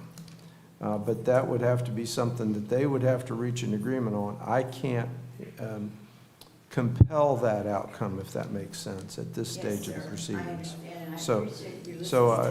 Absolutely, ma'am. Now, I'm going to turn this noise on and let them put their heads together. I'm gonna step out, but before I leave, if you could consider that a prosecutor attorney, if not, I'm gonna hire Barry Ross, got a Pensacola, at $1,500 an hour, because they waited 2 hours. Yeah, to do well, it. ma'am, but we don't get into that. All right.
There's no solution to resolve it.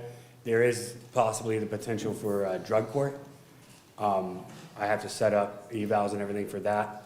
So I'll ask for the 914 with the hope that we get it resolved before that.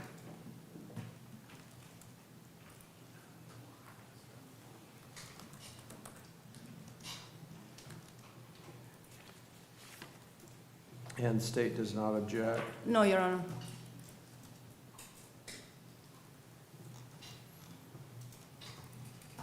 All right. All right, thank you very much. Thank you, Your Honor.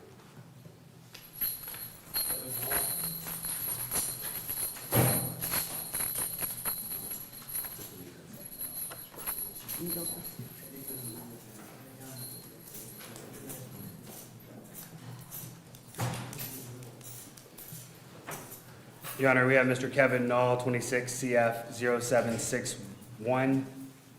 Your Honor, we are close to reaching a resolution. I would ask the state or the court if they have a date mid-August where we can bring this in for a possible plea. I think we have the 13th of August, Your Honor. So COP on date 13, If that's available, Yes, yes, Your Your Honor. 9 a.m. That'd be fine. All right, change of plea, 9 a.m. 8:13.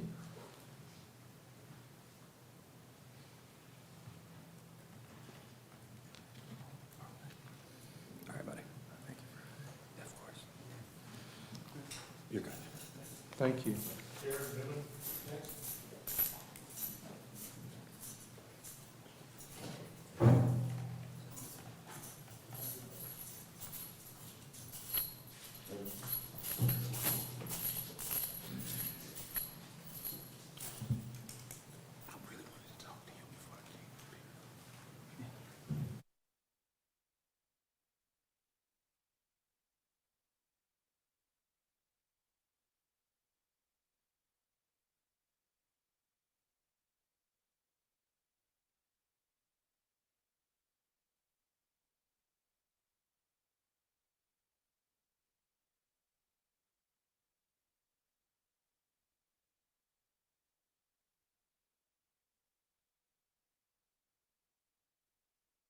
Court, Your Honor.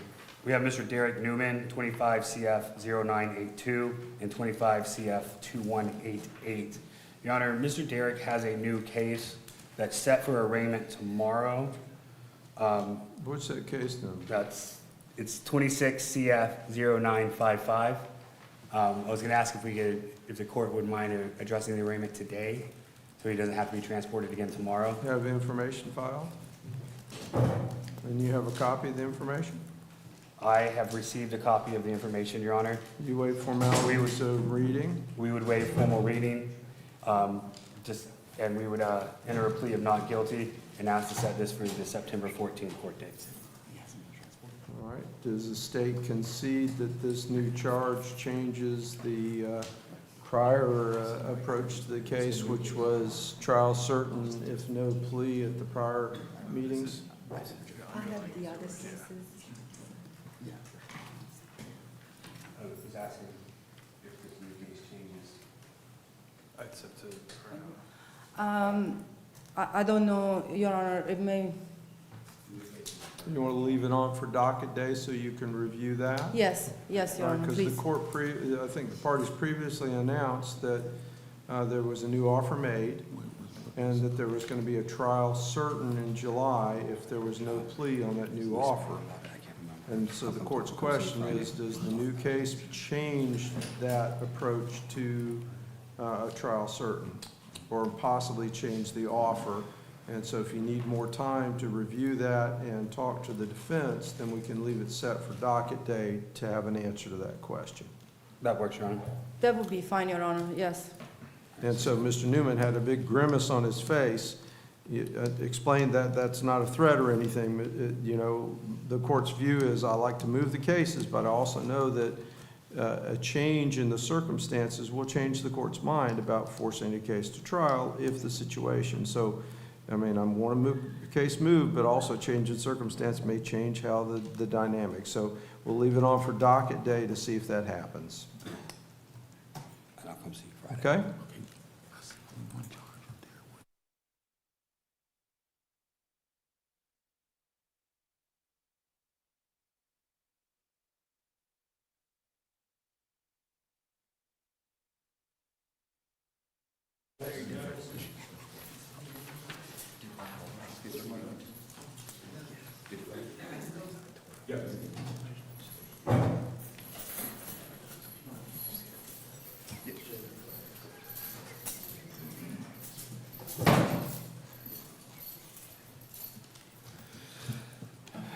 All right, good morning, Your Honor. We have Ms. Sherry Nicholson, 25 CF 1261, 25 CF 2303. Your Honor, I'm going to ask to bring her back Monday for plea or continuance. I spoke to the state this morning. We may be able to move this. We're just looking to see if there's any movement.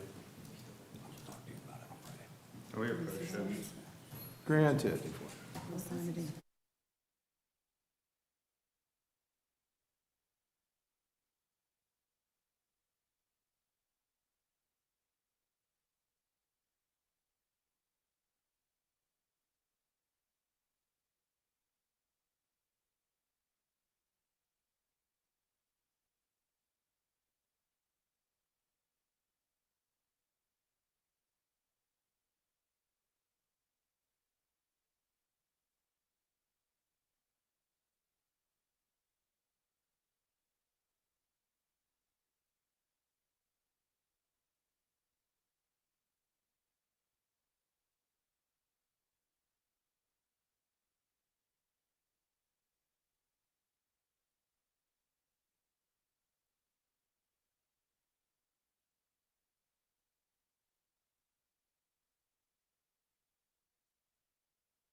Based on our discussion, we'll ask for the 914 instead, with the understanding it may come back early. All right, very good. All right. Matters continued. O'Neill. Okay.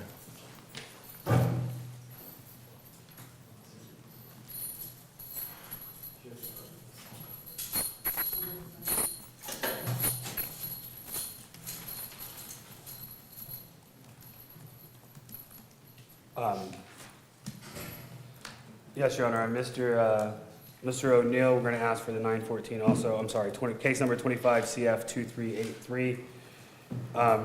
Your Honor, we are in discussions about a possible resolution.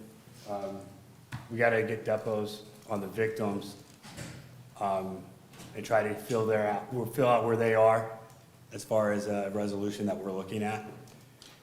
So I'd ask for the 914, hopefully coming back before that. No objections from the state, Your Honor. I've spoken with Mr. Cochran about this. All right, 914.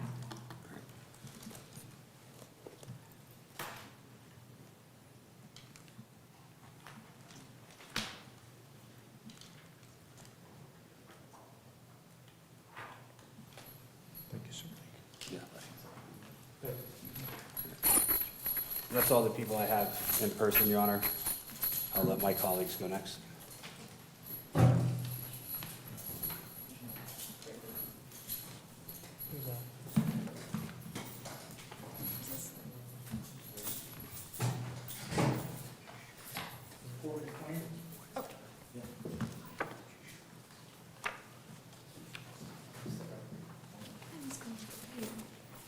This is Molly Yeski on behalf of Courtney Queen, 25 CF 1968. Your Honor, I believe this case was set as a status, as Ms. Queen has been found incompetent and ordered to Florida State Hospital. We did receive a report, it looks like on July 11th, stating that Ms. Queen is third to go on the wait list for Florida State Hospital.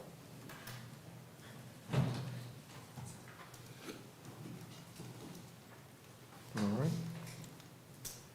And so we would request just another status date for this We'll case. set it for status on 914. And make clear in the minutes, Madam Clerk, that that status does not preclude her transport if transport is available. All right, thank you now.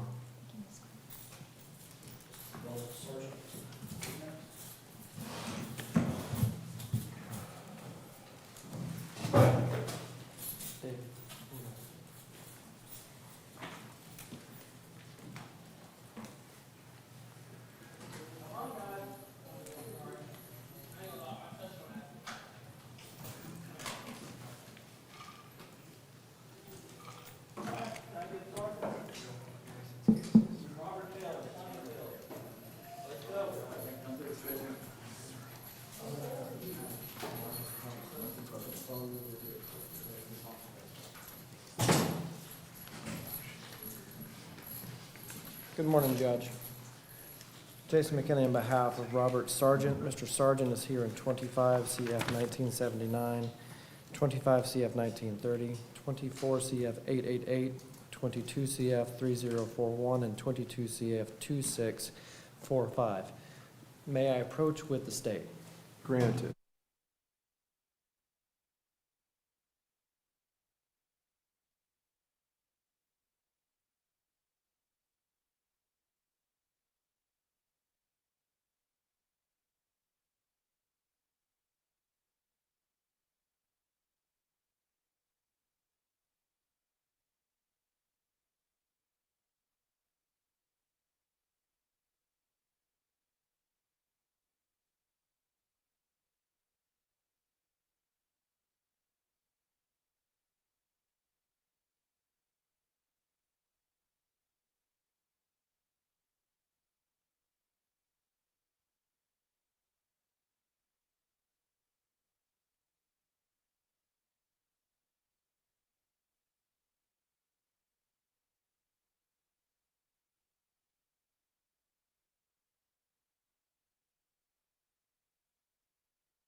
Yes, sir. Send us a written statement, then we can provide it to probation, like a sworn statement.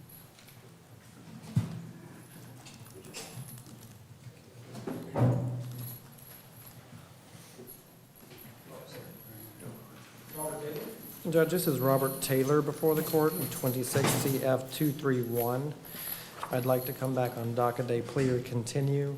I've just provided the state a mitigation evaluation from Dr. Zeman related to Mr. Taylor that I'd like an opportunity to speak with the state regarding.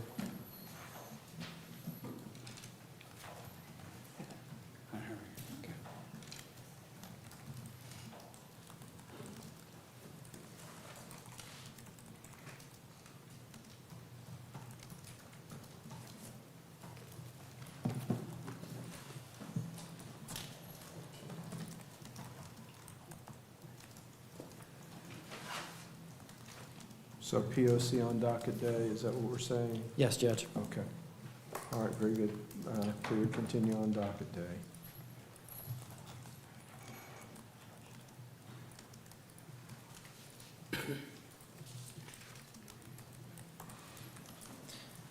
Thank you, Judge. Thank you. Sonny Taylor?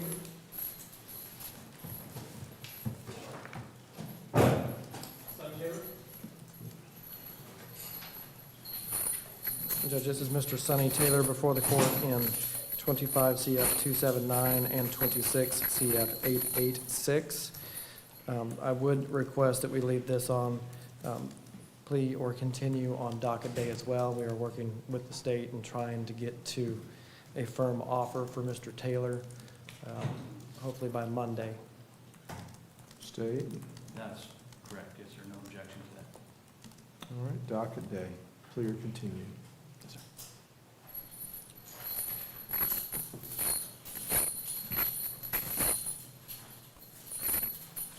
Next will be Matthew Teams.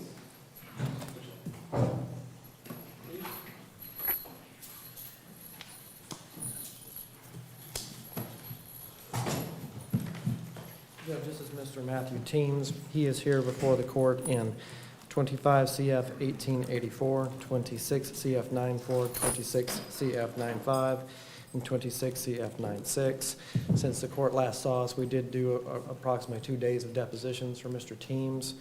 We still need to reset the victim in the 26 CF 95 case, which is the burglary dwelling. In addition to several officers.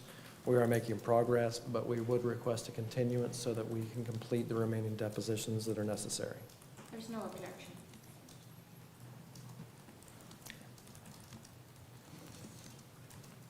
Yes, sir. All right, matter be continued. Now, realistically, with the state schedule on the depositions, is the 9/14 date realistic, or you want to leave it on for status and just see what happens? And I know that Ms. Brickman is taking over a lot of the cases on this side of the docket, so I'm unsure on the calendar to answer that question. I'll do my best to fish you, especially if you only need a short amount of time. Well, and if it doesn't work out, then just get your motions to continue. Once again, I don't, Yes, sir. status is great, but there's no reason just to come back and say we didn't get them set yet. Yes, sir. We're going to endeavor to get those done prior to 9/14. If not, then we can file a written motion. All right, very good.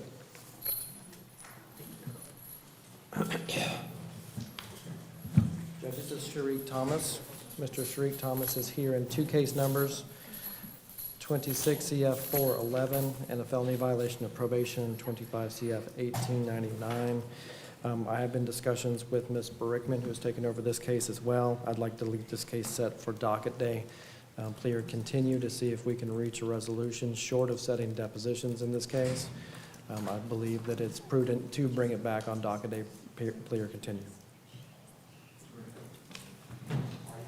All right, state. That's acceptable, votes, Judge. All right, docket day POC.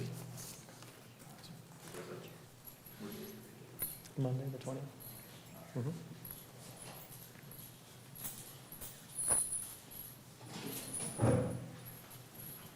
Jacqueline Thomas, Thompson. Judge, this is Jacqueline Thompson before the court in 25 CF 1764. and 25 CF 1765.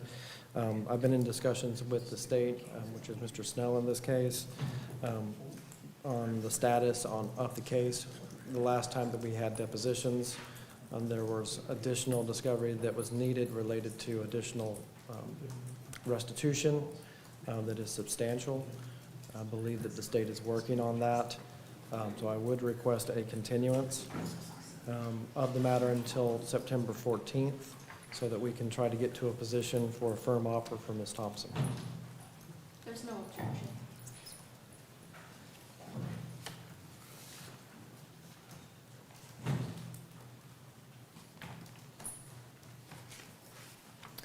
They were talking. All right, let's continue to 9:14.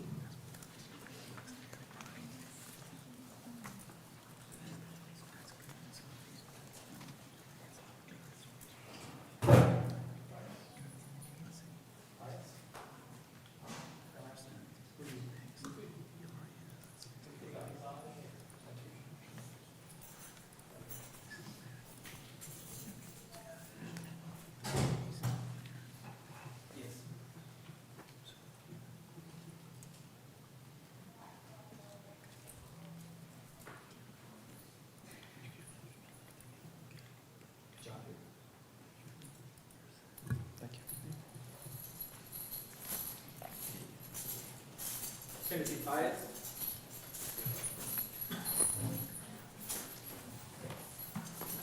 Judge, this is Mr. Timothy Ties before the court in 25 CF 2232. I'm going to request one last continuance from Mr. Ties. The current score sheet reflects 121 points, which equates to a 69.75 month lowest permissible sentence. There has been negotiations with the state. We have been unable to reach a firm resolution. There are outstanding, I don't want to say outstanding depositions, but there are witnesses in Wisconsin that will take some additional movement if they were to call a trial. So I'm going to request one continuance and ask for this to be set next time if we are unable to reach a resolution in the case. No objection, Your Honor.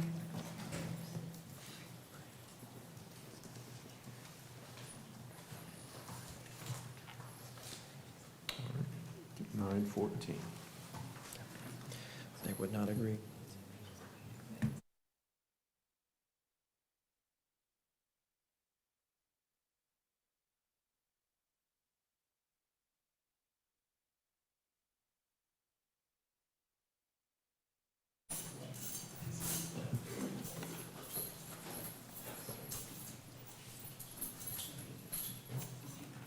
Walters. Judge, this is Andrew Walters before the court in 25 CF 2244. We did meet and discuss his case at the jail yesterday. I was able to secure the deposition that was needed of the state's witness, which was a TUI witness. That is scheduled at the same time as all the other ones, which is on the 21st of this month. So I would request a continuance to 9/14, but that should be the work that we need to do to proceed forward with this case. No objection.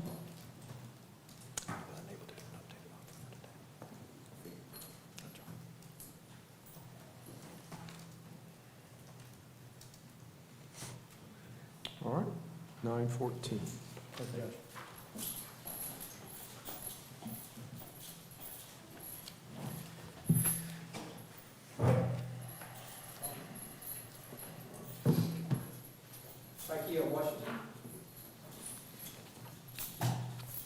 Judge, this is Mr. Tykia Washington before the court in 26 CF 912. Before we get too deep on the record, does the court see the violations of probation, which are 23 CF 699 and 23 CF 1691? We have discussed them in court several times, but I do not see that they're open on the clerk's site. No. Which I believe he's still getting credit. The jail has record, but I wanted to see what process we needed to take to make sure that those cases are open and active. I did see that probation has filed their affidavit in those cases.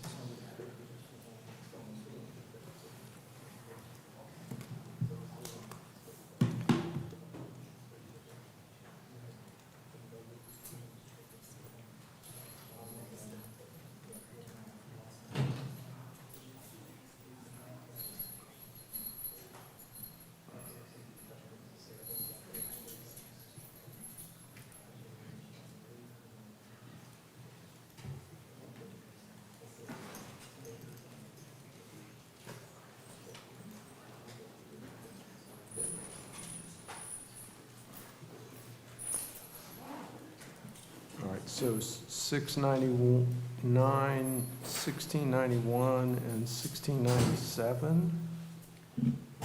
I have 23 CF 699 and 23 CF 1691 is what I looked up on my end. And then we've got the 26,912, correct? Correct, that is the new case. Madam Clerk, do you see that the other ones have been reopened? I'm looking, Your Honor.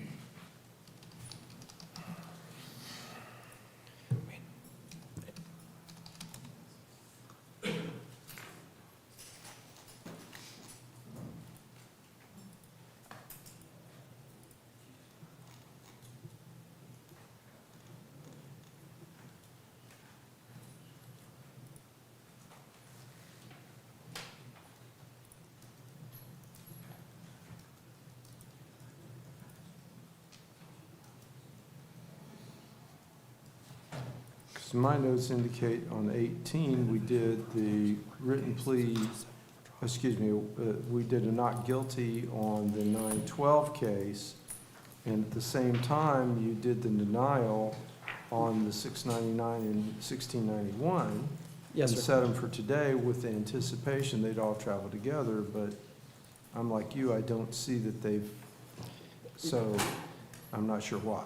Yes, sir, and that was my memory as well, but going back and looking at everything, I saw that it was still not open, which is why I'm bringing it up again. Was it a PC VOP? Is It that- was. Maybe that's what it is, since they filed the report, but there's no separate warrant? Correct. Okay. Is that what it looks like, Madam Clerk? That's what I'm seeing, Your Honor. Did they file a copy of the first appearance paperwork in the 699 and the 1691 that you see? That would ordinarily reopen it because they would have hit the box on there that shows that, right, you see where we're coming from? Yes, Your Honor, looking at the 699 case, I'm seeing he pled in December, and then I see an order revoking bond in May of this year, and then I see an affidavit of noncompliance from May 18th, That's about right. but I'm not seeing like first appearance paperwork in regards to the order commanding arrest from May. Okay. Well, let's reopen the 699 and the 1691 case and make a note on your minute sheet that he had been served with the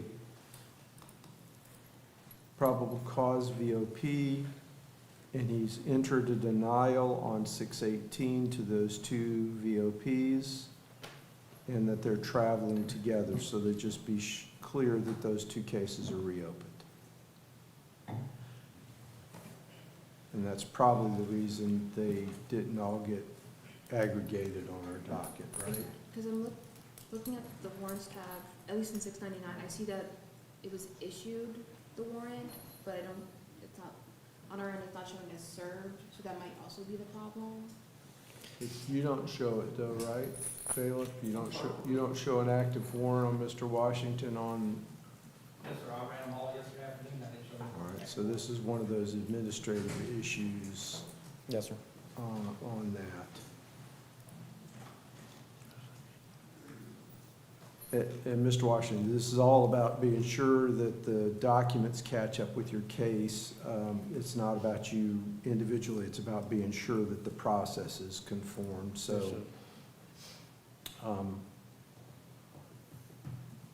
Let's dig through that, Mr. McKinney. You see what you can do. I'll look on this side too, but let's make clear the two cases are reopened. He is subject to the VOPs on those two cases in the process. And then, Madam Clerk, if you could dig through there and see if there's actually a warrant issued. I don't think there was. I think it was the service of the PC, and it was just coded as a warrant. Because Potentially, Judge. for sure, I don't, if we resolve this, for sure, we don't need that caught on the clerk's website as an open warrant. Yes, sir. All right. And probation, if you'll double check at your end to be sure, but I think we're all on board. That's sometimes these PC arrests get us in this loop. What's your date for? August 31st next year. I'll check it. Okay, thank you. All right, so with all that squared away, what are we doing today? Today, we are here for a pretrial conference in 26 CF 912. I did reach out to the state to see if the state had an offer for Mr. Washington. The state has responded that the sentencing guideline score sheet is going to reflect 37.2 months Department of Corrections, which would include the VOP cases. I've discussed that with Mr. Washington. I don't believe we're in a position to enter a plea today. I'm making extra record because Mr. Washington has indicated to me that he does not wish to ask for a continuance, that he wishes to leave the case set for plea or trial.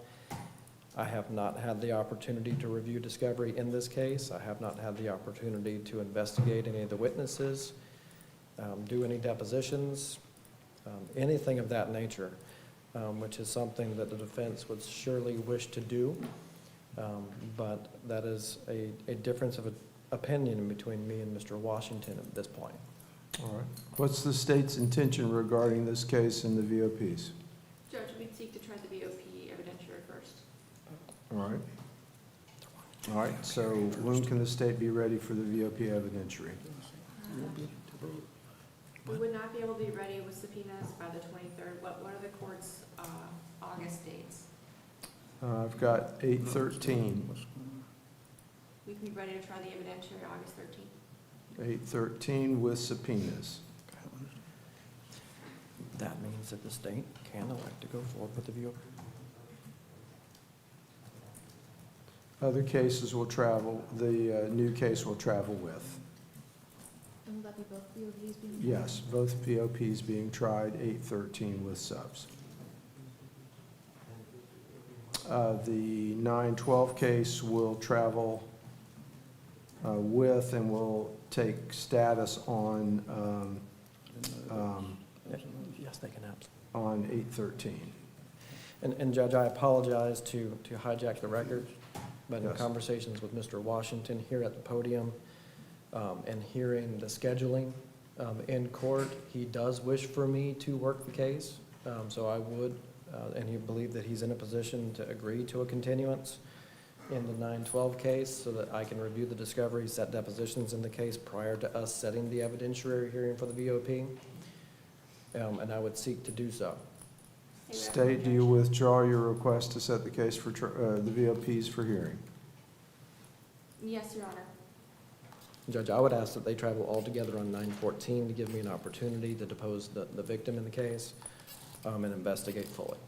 All right, 9/14.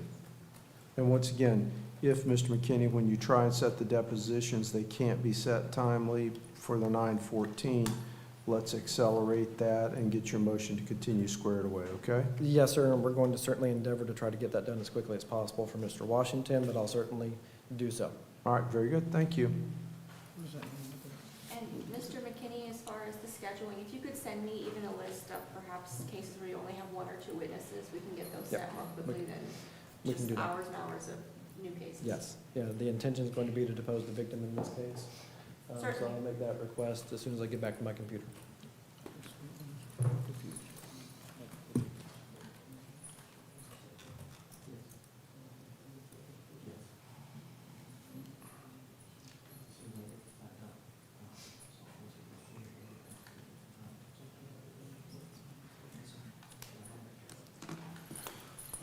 Thank you, Judge. Next, we have American Vasquez.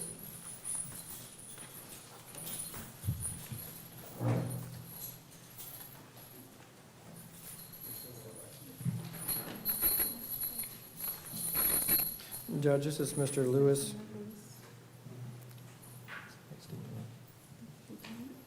Luis Alfredo Vázquez Mayocín. Luis Alfredo Vasquez. Vasquez Marroquin. I can never pronounce the second part of his name. I apologize. He is here in 25 CF 1729. We have done additional depositions since we were last in court.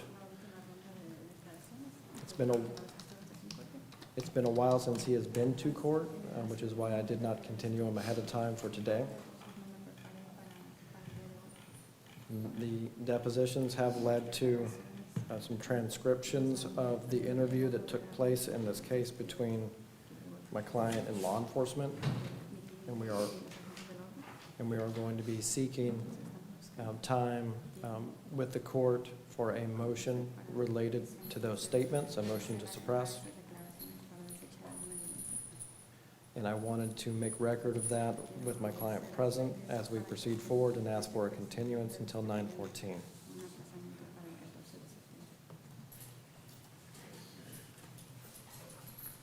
No objection, Your Honor.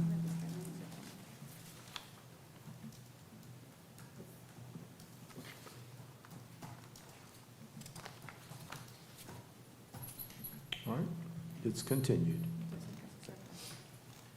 Thank you, Judge.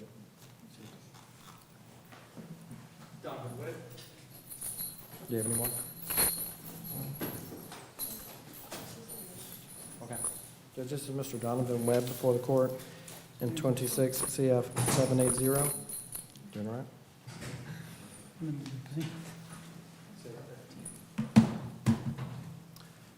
Judge, may I have just a moment with the state?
Judge, this is Mr. Donovan Webb. Mr. Webb, be clear, that was not about your case, that was about I heard something else that... Washington, and I just turned the other way. Okay, all right, very good. Mr. Webb is here in 26 CF 780, and I did speak with the state very briefly to to see if it was realistic for us to move forward with all the depositions we need to do, this being the deposition of the victim in this case as well. Now that I do have the discovery in 26 CF 780, I am going to request a continuance for Mr. Webb so I can complete the needed deposition of the victim in this case. There's no objection. All right, it's continued 9/14, same admonition. If you can't, doesn't look like you can get them scheduled, let's go ahead and get the case advanced instead of just plugging up the docket. Yes, sir. All right. They're working on getting work makes up here, but we do have Mr. Notes people ready to go. All right, Mr. Nopes.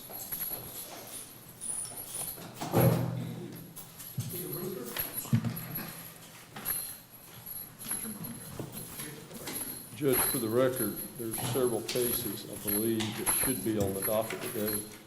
24 CF 1650, 24 CF 1651, 24 CF 1862, 25 CF 1548, 25 CF 2314 and 2315, and 26 CF 938. I'm sorry, I do not have the CF 26K. So you have 26 CF 938? Say it again, Judge? CF 938? That's what I showed. Your Honor, there was an order that was transferring, I believe, June 26th. Correct. You made an order tennis motion, but it just didn't look like it's on my docket yet. Tomorrow and talk to you. Yeah, Okay. I'm asking for a Feretta hearing. Okay. Hey, Judge, can I have a Feretta hearing, please? No, sir, not at this time. Okay, you can't be presiding because you have 10 counts of FBI pending warrants for Yes, sir. child soliciting. I'm discussing that with them, but at this point in time, that's not an appropriate discussion in open court. Mr. Nopes will take care of that, and we're not going to have a Well, Feretta hearing. this is a first-degree felony if you preside, Judge. Yes, sir, we're By discussing you that. having FBI Yes, sir. child soliciting Yes, sir. minors. And you need to talk to Mr. Nopes It's about public that. records. To verify that. He's done this with other judges? Yes, sir, I'm aware, and we're having appropriate discussions with the appropriate authorities about these sets of circumstances. Thank you, Mr. Brewster. What's your desire regarding the status of this case, Mr. Nopes? Judge, we just need to put these on for the September docket. I'm trying to sort through whether or not there's been motions filed in each of the case numbers, questioning the competency of Mr. Brewster. So I'll get all that resolved. All right, at the next so pre-trial. resolve that and forward your appropriate motions, and be sure to copy the FBI. Yes, sir. Thank you, good day. Thank you, Judge. Is that 9/14? Yes, sir. Hey, verify that public records. She was a child molester. I'm on. That judge right there, and there's 5 other judges.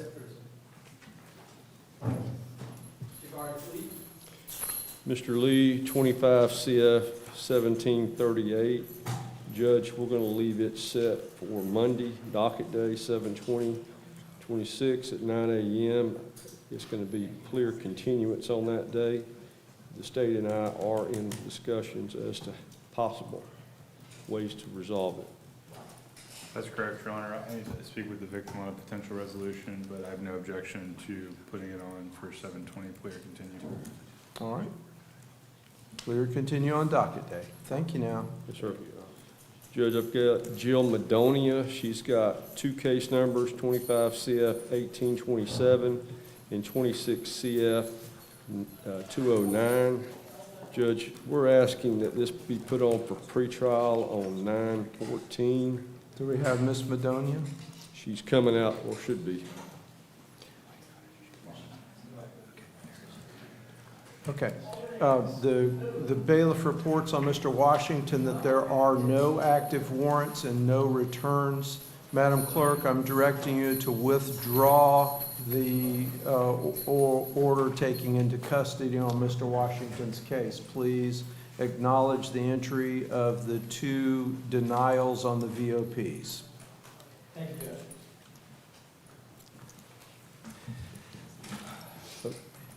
Back to Ms. Madonia, 25 CF 827 and 26 CF 209. Judge, we're asking it be put on for September 14th at 9 a.m.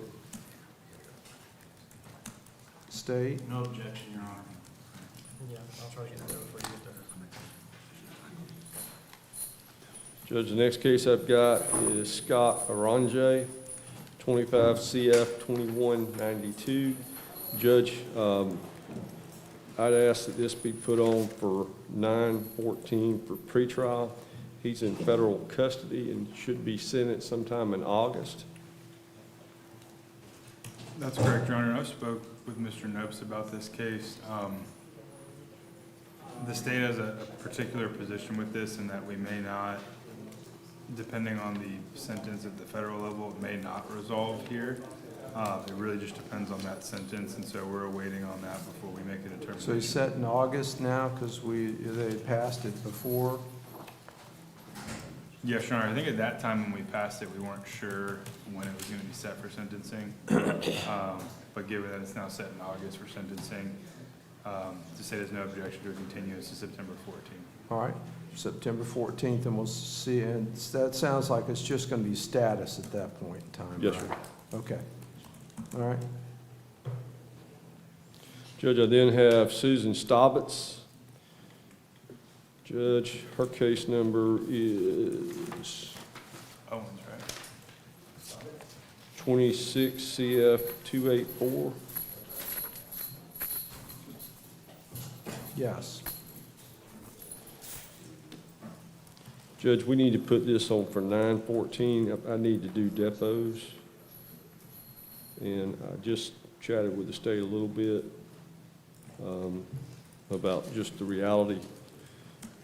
Their offer is a 25-year minimum mandatory, and we just need to set depots and try to figure something out that would be better. So before it was a 7-year min-man, and now it's 25? I think it's a 25. There was, we can approach.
speak with law enforcement, Your Honor.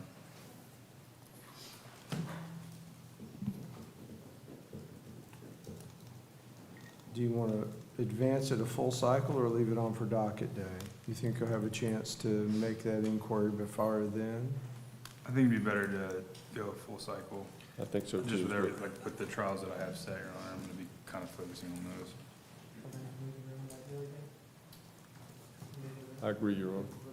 All right, 9:14, and if it works out before then, you could advance it for earlier plea, okay? Absolutely. All Thank right, you, Judge. thank you.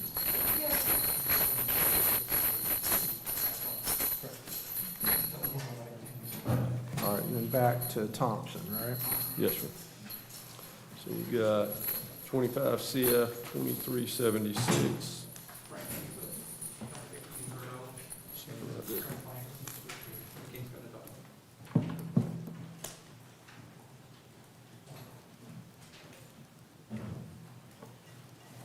Thank you.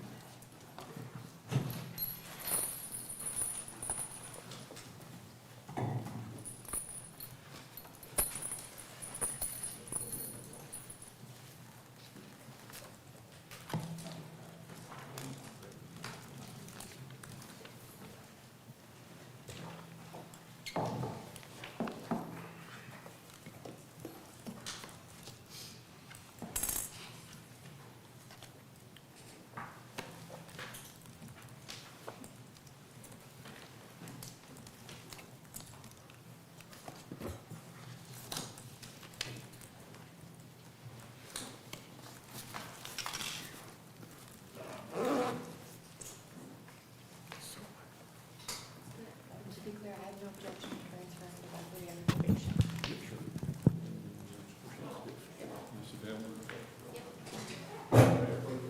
Granted.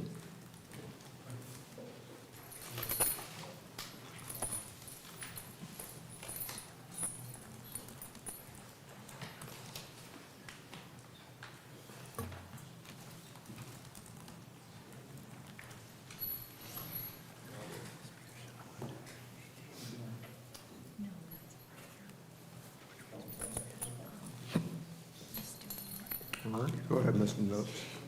Judge, Mr. Thompson is currently charged with possession of a controlled substance, third-degree felony, as well as a misdemeanor possession of paraphernalia.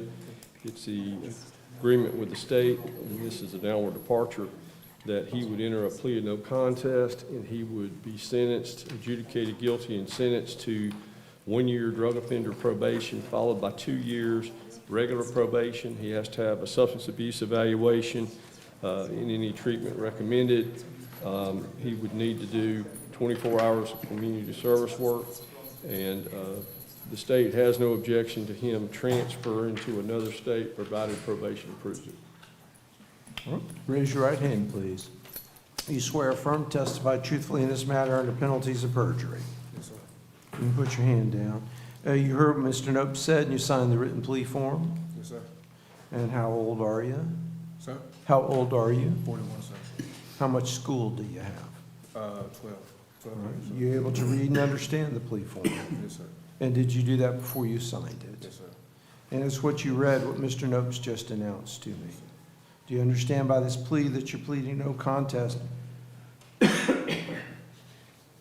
Pleading no contest to the announced charges.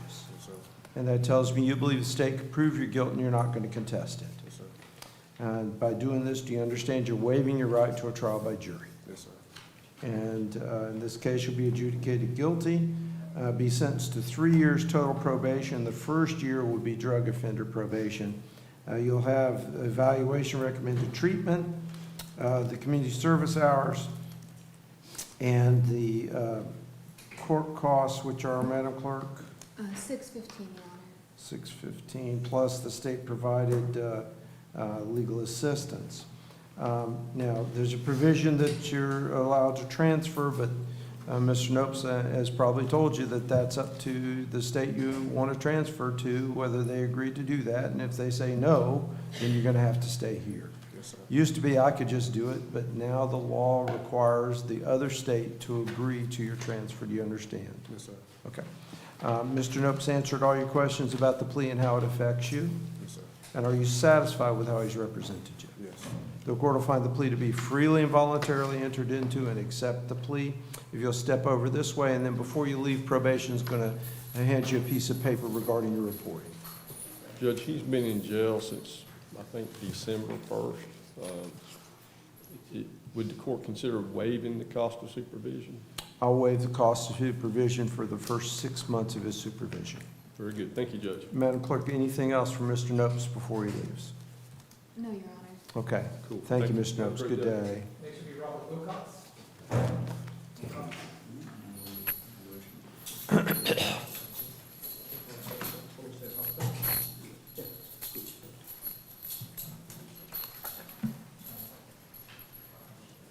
Judges, it's Mr. Robert Wilcox before the court. He is here in 25 CF 1033 and 26 CF 471. The 26 CF 471 case is operative set of facts out of Crestview. We are seeking to set depositions in that case now that Ms. Berickman has come on board on that case. So we are going to be requesting a continuance to do so that we can complete those depositions. I know that Mr. Wilcox has been in and out of discussions with drug court, and I don't believe that that is going to line up as an option at this point. We are seeking other options as far as inpatient placements. I do not know if the state is on board with that, given the nature of the charges, but we are seeking to move towards that end. But I would request a full continuance in 26 CF 471 and 25 CF 1033. We are complete with the discovery on the 1033 case. It's the 471 case that I'd like to do the depositions on so that we can try to get to either a global resolution or start setting the cases for trial. We're starting with the 1033. There's no objection.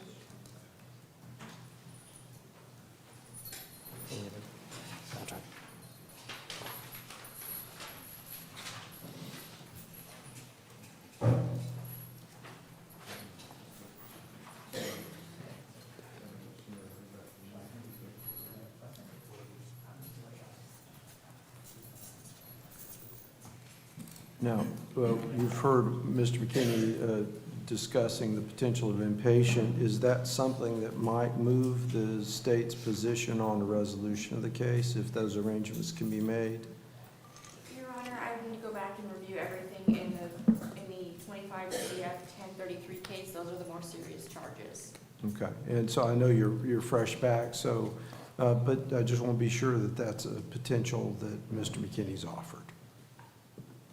It's a consideration. I have to go back and review the evidence and depositions in that case before I can give the board an answer. Okay, all right, very good. Continued to 9:14 then.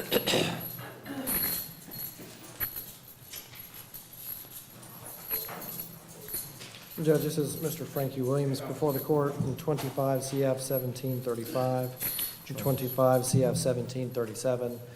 Since the court last saw us, we have completed the lion's share of the depositions in both cases. We still need to reset several witnesses, and we did learn some facts through the depositions that I've discussed with the state relating to potential additional discovery that may change the position in Mr. Williams' case. I'm trying to tap dance on the facts there a little bit. But I'm going to be requesting a continuance from Mr. Williams. I've discussed that with him at the jail. He's aware of the position in both of these cases as we're trying to complete the rest of the discovery work. State? There's no objection. All right, it'll be continued then. And once again, if it's dependent upon those depositions, if you can't get them scheduled, let's go ahead and get it continued before that so we don't just occupy the time. The less cases we have, the faster we'll move, and that means also more time to get the depositions taken, okay? Yes, sir. All right, very good. Charles?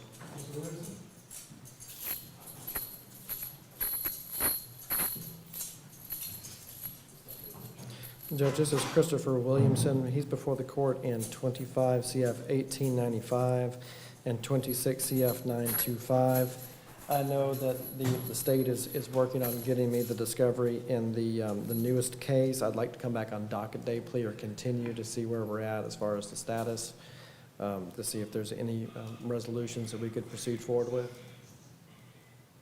I'm sorry, Mr. McKinney, what was that last piece? I'd like to review the discovery as it comes in and set this on docket day, plea or continue, to see if there's a potential resolution.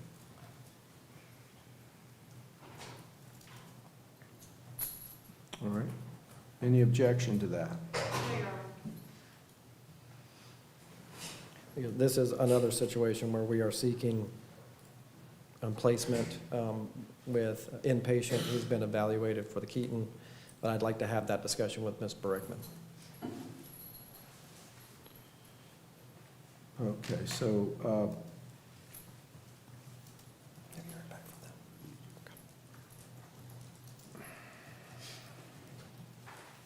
right, very good. Thank you.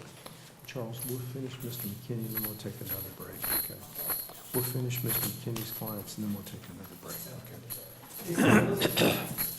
Judge, this is Mr. Jason Willis. He has 4 total case numbers, 25 CF 985, 26 CF 832, and 26 CF 833. All those are with CAC. He also has 26 CF 831, which is with Ms. Berickman, and that is the newest case. I'm going to be requesting a continuance of all 4 of the case numbers so that we keep them together, so that we're able to review the discovery and see where we're at as far as a combined global offer.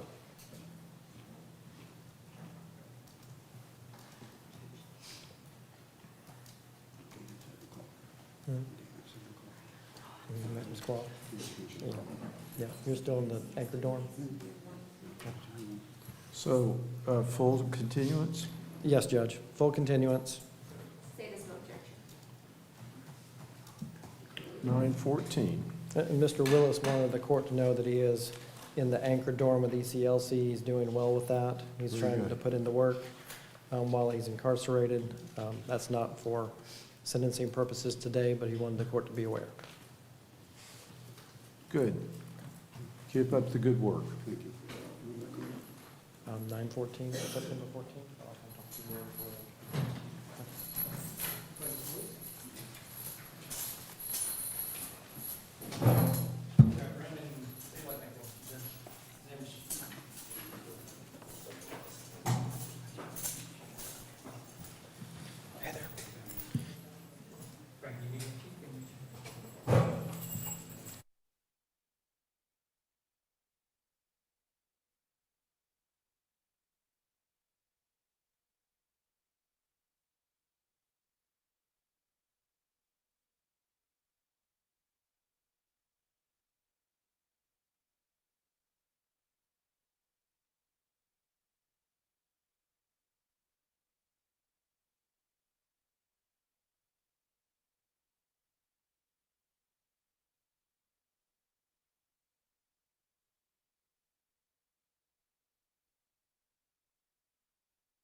And this is Mr. Brandon Zemsch before the court in 26 CF 586.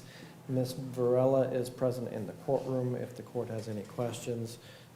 There is a report opining incompetent to proceed, and the discussion with Mr. Zemsch at the jail yesterday and with Ms. Varela is regarding placement at Appalachia for basically a conditional release. I don't know what we call Appalachia these days. But that would require Mr. Zemch to voluntarily go there for competency restoration. And I believe, based on the conversation here in the courtroom, that he does wish to move forward with that placement with Appalachia. I know the paperwork has been done and submitted, but that would require an interview and probably another status date with the court. Okay. If I'm wrong with the timeline on that, I'm sure Ms. Varela in the courtroom will correct me. Okay. I see that she's indicating that that sounds about right. The interview should be next week. Wait time is about 3 weeks to get in, so another status hearing would be required before division. So that would be an interview with you, making sure. So that's something we let's, agree to. should we set this for, I'll defer to the court if it's about if we're doing the interview next week. and then 3 weeks after that, so we want to set it for a status on the second day in August? That would be fine, Judge, and if we get If you need it paperwork from sooner, you can Appalachia, put then- it on a PTD date or any other date. I'm here, so Yes, we'll be sir. sure it happens. Yes, sir. Okay. All right, so Madam Clerk, that would be August 20th, Your Honor. 8/20 at 9 a.m. for status. And if you need it sooner, then, like I said, just put it on a PTD date. Yes, sir. Okay? And well, I guess the only other thing, state concede the report? Yes, Judge, we do. Okay, or has the court already made the finding? Has the court already made the finding? The court has already made the Okay, finding. We were okay. set today as a status Okay, related to placement. all right. Do you have any questions for me? The exact same time. It's just got the signatures on it. Okay. Sign it here. This is Natasha Zespa. She's here in 26 CF 618. Madam Clerk, the intention is for us to also handle 25 CF 2060, which is not on this docket, but is part of the agreement with the state. That is a case which she is on, started in this division, was placed on probation with mental health court as a condition. So it has been tracking in mental health court, but we have an agreement that handles both. That agreement is for Ms. Zuspot to enter a plea as charged in 26 CF 618 and to enter an admission to the violation of probation 25 CF 2060. That would be with an adjudication of guilt, 11 months, 29 days, Okaloosa County Jail with credit for all time served. That sentence is to be concurrent and coterminous. The intention is that she get all the credit from the 25 CF 2060 case applied in both cases. That would revoke and terminate the probation 25 CF 2060 with the standard court cost of $615, a $100 VOP, and a $250 cost of defense. May I approach with that agreement? Granted.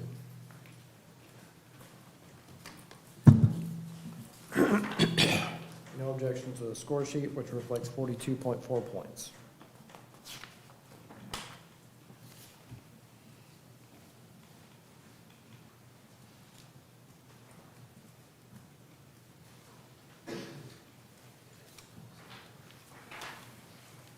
All right, raise your right hand for me, please. Do you swear or affirm to testify truthfully in this matter under penalties of perjury? I do. All right, you can put your hand down. You heard what Mr. McKinney said, and you signed the written plea form? Yes, sir. How old are you? I'm 31. How much school do you have? Some college. You able to read and understand the plea Yes, form? sir. Did you do that before you signed it? Yes, sir. And is what you read in the plea form what Mr. McKinney announced? Yes, sir. Now, you got two things going on. You got your new charge and your VOP. We're taking care of them together, but they're two different things, you understand? Yes, sir. As to your new charge, do you understand that you're pleading no contest? Yes, sir. And that says to me that you believe the state could prove your guilt and you're not going to contest that. Yes, sir.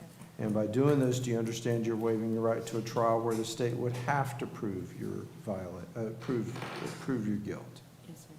Now, as to your VOP, you're admitting the violation. Yes, sir.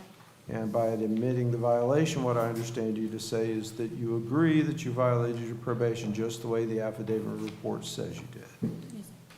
And by doing this, do you understand you're waiving your right to a hearing where the state would have to prove your violation? Yes, sir.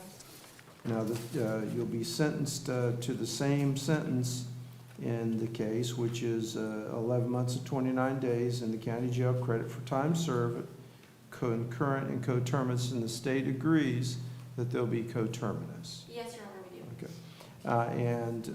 That will result in a revocation and a termination of your probation. There will be additional $615 in court costs, $100 in violation of probation prosecution, and $250 in state-provided legal assistance. Now, after you're released from jail, how much time do you reasonably think you need to get all that stuff paid? I was gonna say, yeah, like a year. All right, 12 months to pay. Thank you, Judge. And Mr. McKinney answered all your questions about the plea and how it affects you? Yes, sir. You're satisfied with how he's represented you? Yes, sir. Court will find the plea to be freely and voluntarily entered into, will accept the plea. Thank you very much. If you'll step over this way. Okay, and we're going to take, we'll take 15 minutes this time. That way, give you all you finish up here. Mr. McKinney, you have 2 people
older, which is a first-degree misdemeanor. On the score sheet, Madam Clerk, that is 784011 is the listed statute. Count 2 would be pled as charged. It would be withhold adjudication, time served for the misdemeanor, 3 years probation on count 2. There will be a reservation over the amount of restitution, no contact with the victims, maintain gainful employment. You must complete 12 hours of community service work. And I've written in maintain gainful employment here twice. I guess I really wanted to stress that. Or submit 5 job applications per week, $515 in court cost, $150 cost of defense. And we would request that the court waive the cost of supervision because I do anticipate that the restitution amount is going to be approximately $2,000. May I approach? Granted. No objections to the score sheet, which reflects 11 points. Raise your right hand for me, please. Do you swear or affirm to testify truthfully in this matter under penalties of perjury? I do. You can put your hand down. You heard what Mr. McKinney said, and you signed the written plea form? Yes. How old are you? 33. And how much school do you have? High school diploma. You able to read and understand the plea form? Yes. Did you do that before you signed it? Yes. And is what you read in the plea form what Mr. McKinney just announced to me? Yes. Do you understand you're pleading no contest to the announced charges? Yes. And that tells me you think the state could prove you guilt, and you're not going to contest that. Yeah. And by doing this, do you understand you're waiving your right to a trial by jury? Yes. And you're going to be on 3 years of probation. You may have some restitution established at a later hearing or by agreement. You must have no contact with the victims. You must get or keep a job. 12 hours of community service and the fees and costs that were requested. Is that what you understood? Yes. Mr. McKinney answered all your questions about the plea and how it affects you? Yeah. You satisfied with how he's represented you? Yes. Court will find the plea to be freely and voluntarily entered into, will accept the plea, and I'll waive the cost of supervision. Thank you, Judge. Be sure to check in as soon as you get out.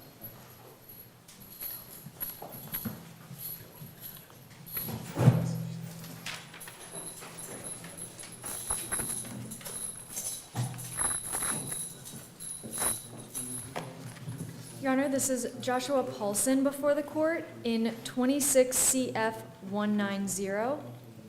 I have spoken to the state about this case, and we are requesting to pass until Monday for a plea or continue. And Mr. Paulson's mother is here in the audience to show her support as well. All right, plea or continue on docket day. Is there any material change in where the case has been? Your Honor, just to be quite frank, if we can't get up, to be quite transparent, if we can't get up with the victim, we're going to be dismissing this case on Monday. We have attempted to depose the victim twice. At the last deposition, I tried calling the victim while present at the deposition. My victim advocate has reached out to the victim as recently as today with no response, left a voicemail that if we did not hear back from him, we would be forced to dismiss the case. And so if we have not heard back on Monday, then that's what we will be doing, Your Honor. All right, very good. See you on docket day. Okay.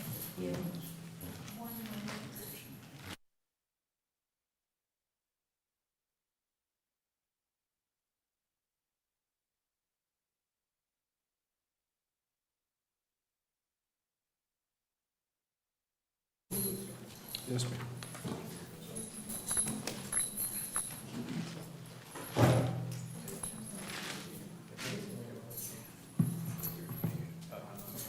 Look at what you cost. Look at what it cost. So look at what you cost. Your Honor, this is Quentin Peterson before the court in 26 CF 657. We have come to a resolution in this case. We just need signatures. We'll have a moment.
This is a downward departure for the purposes of legitimate and coerced plea bargaining.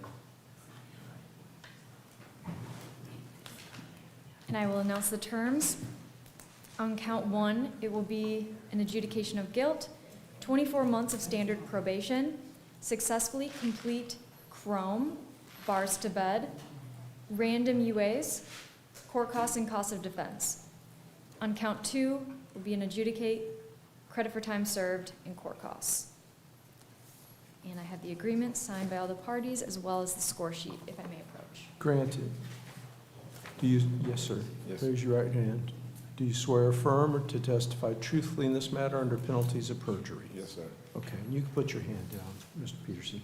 You heard what Ms. Yeske said on your behalf and you signed the written plea form. Yes, sir. How old are you? 44. How much school do you have? I graduated. You able to read and understand the plea form? Yes, yes, sir. Did you do that before you signed it? Yes, sir. And it's what you read in the plea form, what Ms. Yeske just announced to me. Yes, sir. You understand that you're pleading no contest to the announced charge. Yes, sir. That tells me you believe the state could prove your guilt and you're not going to contest that. Yes, sir. Do you understand by doing this, you're waiving your right to a trial by jury where the state would have to prove your guilt? Yes, sir. In this case, you'll be adjudicated guilty beyond 24 months of probation with the special condition that you've got to enter into and complete the Chrome program, and you're going to stay in jail until you get transported there to do that. Yes, sir. Has Ms. Yeske answered all your questions about the plea and how it affects you? Yes, sir. And are you satisfied with how she's represented you? Yes, sir. All right. Madam Clerk, the fees and costs. $615, Your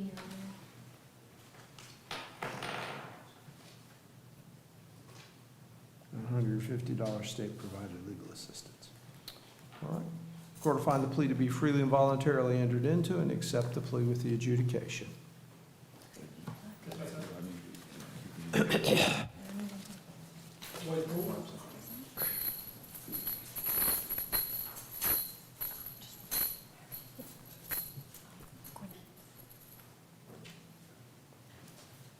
Your Honor, this is Lloyd Poole before the court in 24 CF 434.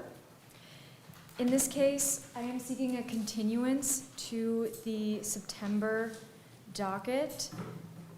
I am also working with Ms. Varela with Forensic Services in setting up a post-release plan for Mr. Poole, which I believe could help resolve the case.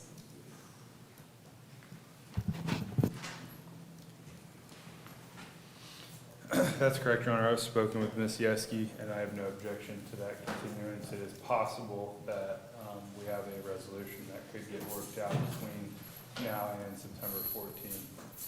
And just for the record, the victim is present in the courtroom, and I've spoken with her about this as well.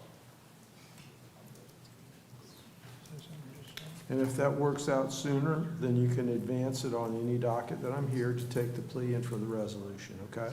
Thank you. All right, very good. With that, it'll be continued. Mr. Stone? Something really quick, sir? May I What? just have a moment? Yeah, talk to your lawyer first, okay?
Your Honor, this is Quentin Purnell before the court in 26 CF 529, 26 CF 609, 23 CF 2186.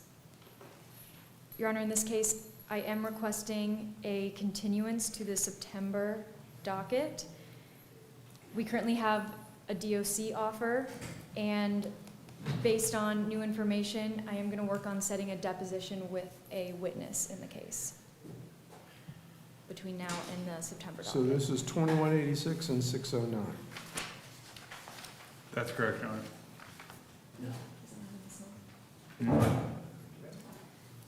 I also have 26 CF 529.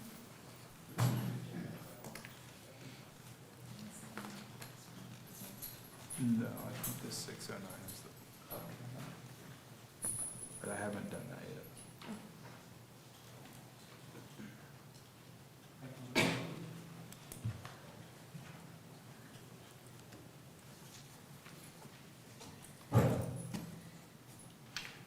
Oh, Your Honor, so there, the 529 is actually listed on the docket, but it's spelling Quentin with a T-I-N at the end, and then 2186 and 609 are with T-O-N at the end. That may be why it's showing up differently for you. Okay, so who is this?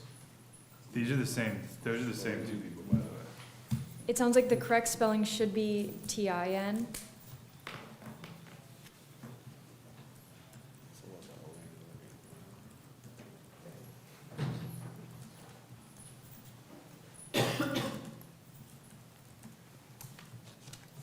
Okay. Now, Ms. Dudley has the 164 case, So, correct? Your Honor, That's- that is Mr. Purnell's son.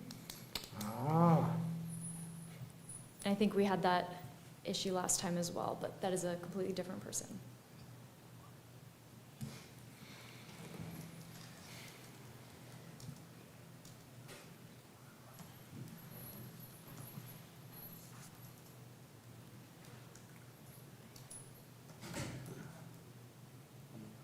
that's the 164 case, correct? That is Mr. Quillen Purnell. Keon Purnell.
right, so on this, the 609 case and the 2186 case, I apologize for the distraction. What are we doing? Full cycle continuance? Correct. As well as 26 CF 529. That's correct, Your Honor, and the state has no objection to that.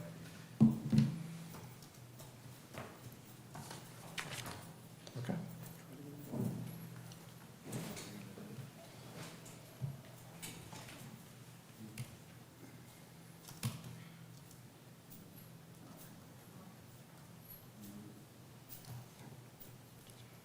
All right, very good. Thank you. Continue. Ricky Ramsey?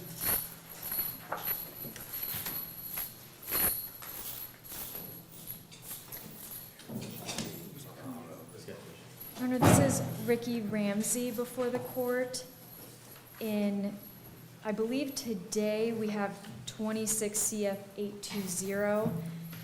He also has a case of violation of probation, 25 CF 2456, that I believe is set for tomorrow.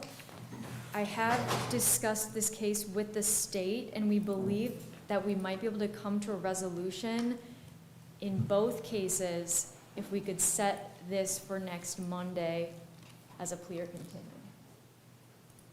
There's no objection from the state. And we would be requesting both of those cases, including the 25 CF 2456, which is set for tomorrow as an evidentiary hearing.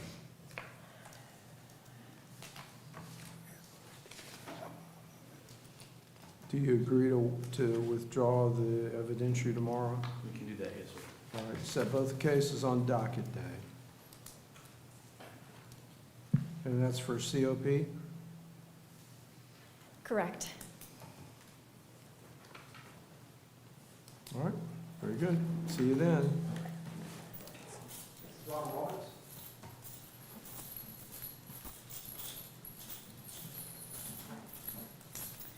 Your Honor, this is Ronald Roberts before the court. 25 CF 822, 25 CF 1606, as well as 26 CF 210. Your Honor, we are requesting a continuance in this case. I have requested pieces of specific evidence from the state. We have received some of that already, and we will likely be doing additional depositions in this case. No objection.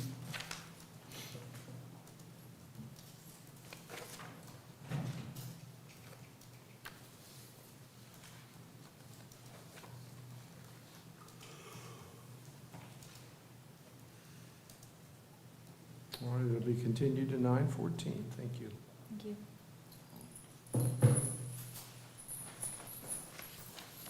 I've got Eric Sills.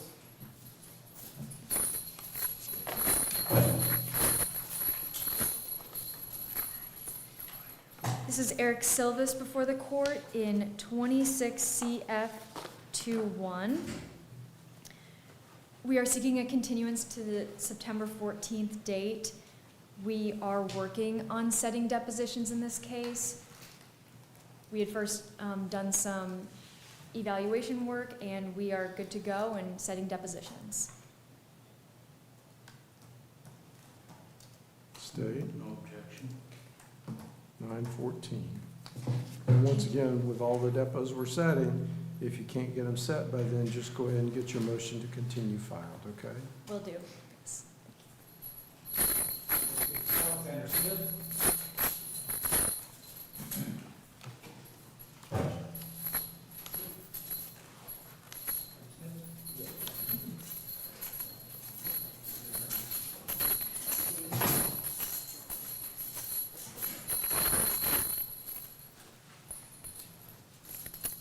This is Alexander Smith before the court in 25 CF 2430, as well as 26 CF 888. We have received a new offer in the case. However, at this time, we would seek a continuance to the September 14th date, knowing that we can set it earlier if we come to a resolution earlier. No objection.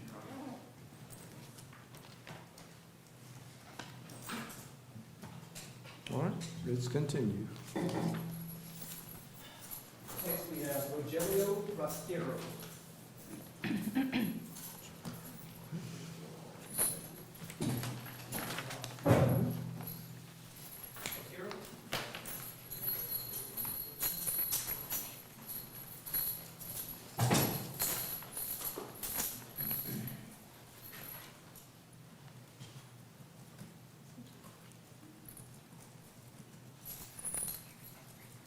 This is Rogelio Rasquero in 25 CF 2429.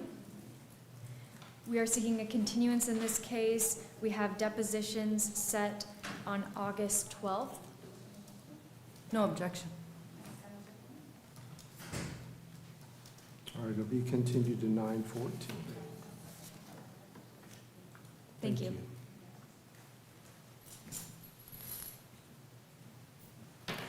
Next,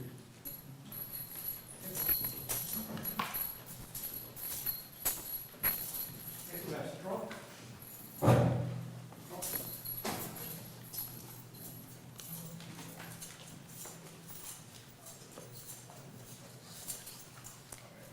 This is Matthew Strunk before the court in 23 CF 2795, 26 CF 324.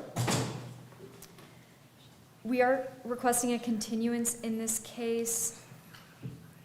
We have a potential deposition set on August 11th, as well as Mr. Strunk is observing drug court today, this afternoon.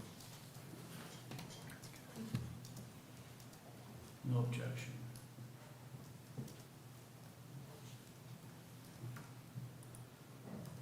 All right, it's continued. Thank you.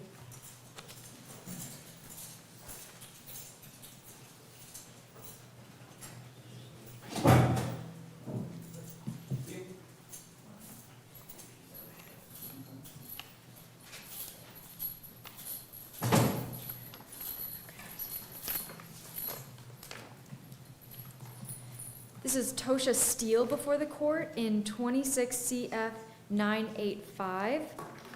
We have come to a resolution in this case. I just need a moment for a signature and then to give probation.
Again, Tosha Steele in front of the court in 26 CF 985.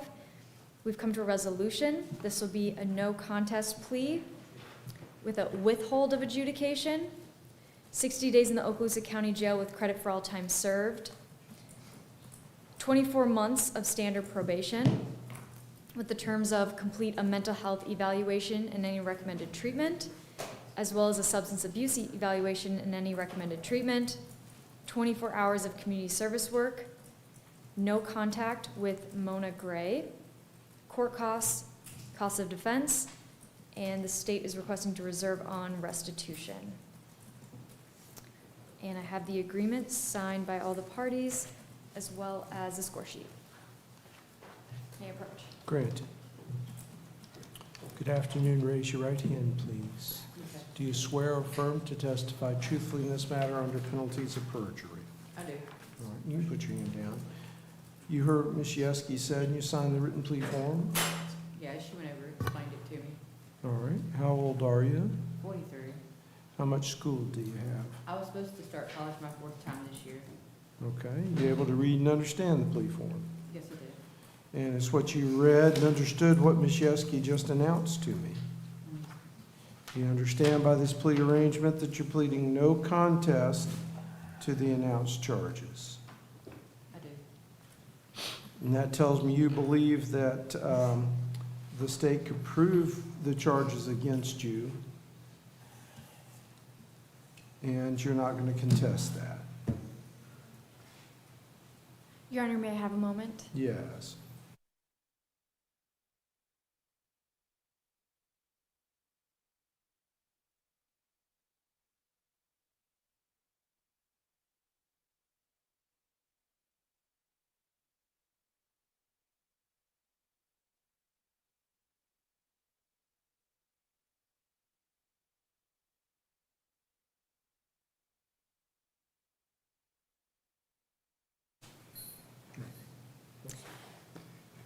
I think it's in my best interest to agree to comply at this point.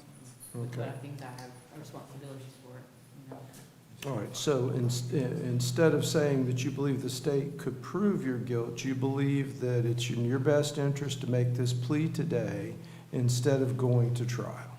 Correct.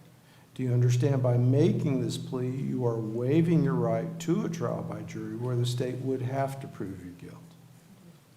All right. And in this case, adjudication will be withheld, and you're going to be on 2 years of probation with 60 days in the county jail, credit for time served as a condition of that probation. You'll have mental health evaluation, substance abuse evaluation, recommended treatment, community service hours, no contact with the stated person. Restitution may be established. You'll have court costs to pay and state-provided legal assistance. How much are those court costs, Madam Clerk? $867, Your Honor. And then you'll have $150 state-provided legal assistance. May I do that in payments? Say again? The 800, can I do that in some payments? Oh, yes, ma'am. You'll have the full 2 years of your probation to get that all paid off. Okay, and I know I've never really been in trouble before. Okay. And has Ms. Yeske answered all your questions about the plea and how it affects you? Yes, sir. And you're satisfied with how she's represented you? Mm-hmm. All right. The court will find the plea to be full. Yes, Mr. Snow? I did, sir. And I believe we have a stipulation that the time has been served. Okay, I well, know. it's a condition of, so. Yeah. The court will find the plea to be freely and voluntarily entered into and accept the plea. Now, this is an aggravated assault, so even with the withhold, does that require print of the aggravated assault, I believe so. All right, if you'll step this way, please, and then before you walk out, probation will give you some instructions regarding your reporting.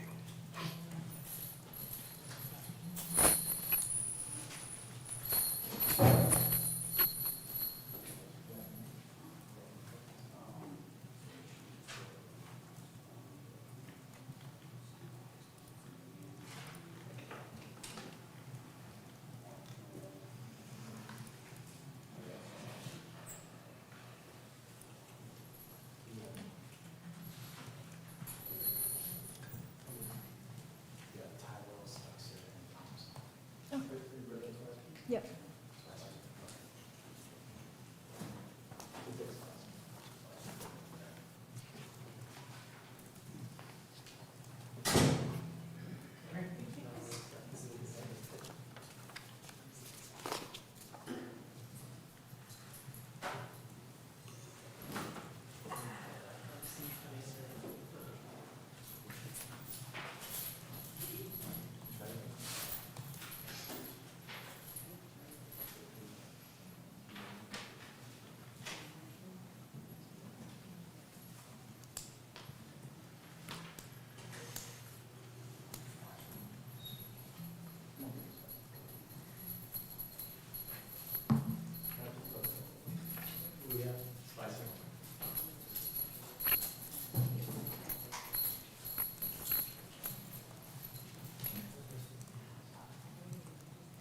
This is Matthew Spicer before the court in 25 CF 2162, 25 CF 2163, and there's one more case number that I will, 2162, 2163, and then 1612.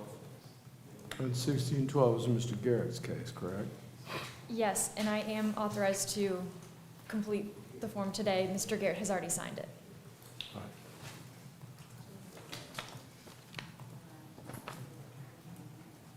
If I could just have a brief moment. Yes.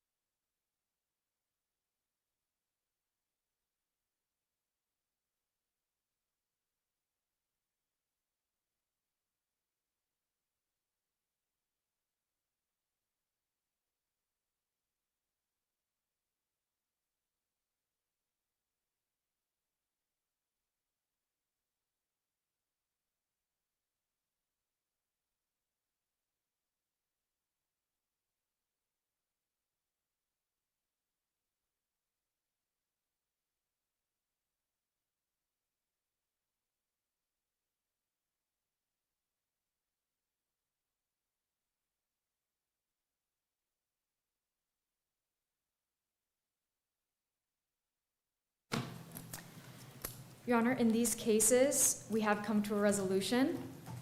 There will be a no contest plea in each case. Each case is one count. And I will announce the terms. In 25 CF 1612, this will be an adjudication of guilt, 5 years of standard probation, complete the batter's intervention program, no contact or third-party contact with Stephanie Martin, no alcohol or drugs without prescription, random UAs and random breath testing, maintain full-time employment or complete 5 applications per week, reserve on restitution and court costs. In 25 CF 2162, this will be an adjudication of guilt, 5 years standard probation, complete a substance abuse evaluation and any recommended treatment, no alcohol or drugs without prescription, random UAs and random breath testing, maintain full-time employment or 5 job applications per week, court costs as well as cost of defense. And I have one more, but just for the court's awareness, each of these probation terms will be run concurrently and may auto-terminate at 36 months if all requirements are complete and have no violations. And in 25 CF 2163, these will be the exact same terms as 25 CF 1612. I have the completed agreement with the score sheet. May I approach?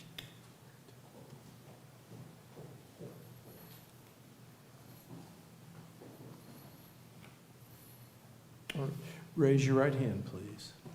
Do you swear or affirm to testify truthfully in this matter under penalties of perjury? Yes, sir. All right, you heard, you put your hand down. You heard what Ms. Yeske said and you signed the written plea form. Yes, sir. How old are you? 49. How much school do you have? 10th grade completion. All right, you able to read and understand the plea? Yes, sir. form? Did you do that before you signed it? Yes, sir. And is what you read in the plea form what Ms. Yeske just announced to me? Yes, sir. Now, Ms. Yeske's told me that although Mr. Garrett's representing you on one of these cases, that Mr. Garrett's authorized her to present the plea form today. So my questions will be about your understanding of the plea form, not only on the cases Ms. Yeske's representing you on, but also the case Mr. Garrett's representing you on. Do you understand? Yes, sir. All right. So what you read in the plea form, what was announced, is that correct? Yes, sir. And do you understand by this plea arrangement that you're pleading no contest to the announced charges? Yes, sir. And that tells me that you believe, as to the announced charges, if you went to trial, the state could prove your guilt on those charges, and you're not going to contest that. Yes, sir. And do you understand that by making this plea, you're waiving your right to that trial where the state would have to prove your guilt? Yes, sir. And in this case, you'll be adjudicated guilty, and you're going to be on 5 years of probation. Now, the terms of probation are the same and they all overlap. And a lot of the conditions are the same, with the no contact provisions and the evaluations and recommended treatment and the random testing. I believe that the contact provisions are the same as well. No contact provisions are the same. And a provision that it may terminate, auto-terminate at 36 months if all the conditions are met and there have been no violations. Is that what you understood? Yes, sir. All right, Madam Clerk, what are the proper fines, fees and costs here? In 25 CF 1612 and 25 CF 2163, it'll be $867. And in 25 CF 2162, it'll be $615. And so that would be then $500 state-provided legal assistance. No, wait, because Mr. Garrett's privately retained, so it would be Yes. $250 state-provided legal, no. It would be $250. Yeah, it'd be Yes. $250 state-provided legal assistance. And Your Honor, Mr. Spicer's indicated he does have a question for me, if I may have a Yes, moment ma'am. to answer.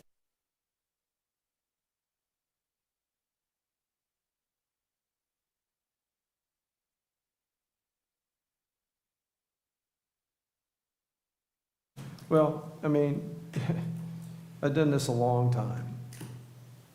And when I was a real young lawyer, I didn't understand what an old judge told one of my clients, but I do now. And he basically said, don't be a catfish. And if she throws the bait out there, don't take the bait. And if she won't stop, then you have the right to call the folks in the green uniform and say, I'm on probation, I can't have contact, and this person insists on trying to contact me. I want to report that to you, and I want you to tell them to stop doing this because I don't want to violate my probation. That won't violate my probation if I call and say that she's at my house demanding something again. Yes, sir, it will not. If you take affirmative action, you won't be in trouble. If, on the other hand, you take the bait, right, you swallow the bait like a catfish, you let her in the house, then she calls the law what's going to happen. Right? So if she shows up, you call the law. You don't let her in, you call the law. Now, the other part of it is, Ms. Yeski can give you some legal advice about that. Probation, I bet you're not going to believe this, but they deal with this almost every day.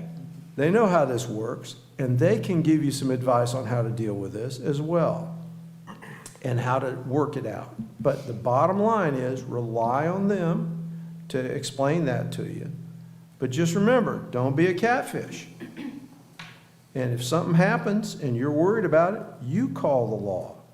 You have that right to do. People think, oh, I can't do that, I'm on probation. No, if they're trying to do something that's good, you call the law. Let the law know what's going on.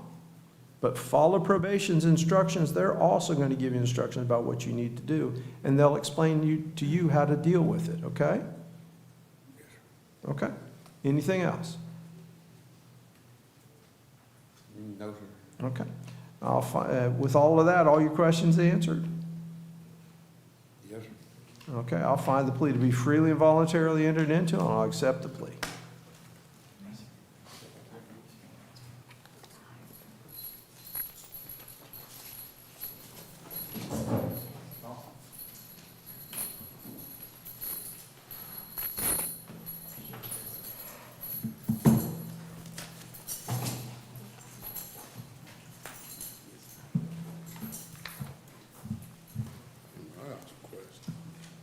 Okay, what's your question?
Mr. McKinney, if you need that time, you take the time to answer the question. Thank you, Judge. You're welcome.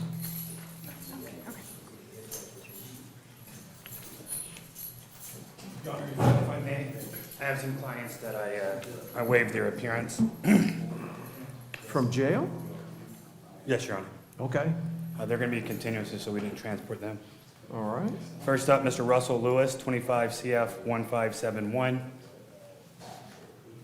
Asked for 914. Hold on, let me get there. Yes, Your Honor. Russell Leon Lewis.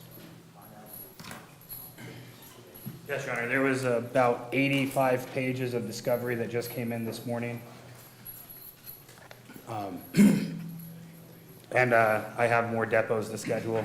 Depots have been ongoing. Yes, Your Honor, and the investigator in this case for Okaloosa County, he had to kind of jump through several hoops to get the reports from DCF that Mr. Cochran was requesting. I know, it's the whole thing. He requested it, got 8 pages, he requested it again, got 10 pages, and requested it again and got 88 pages.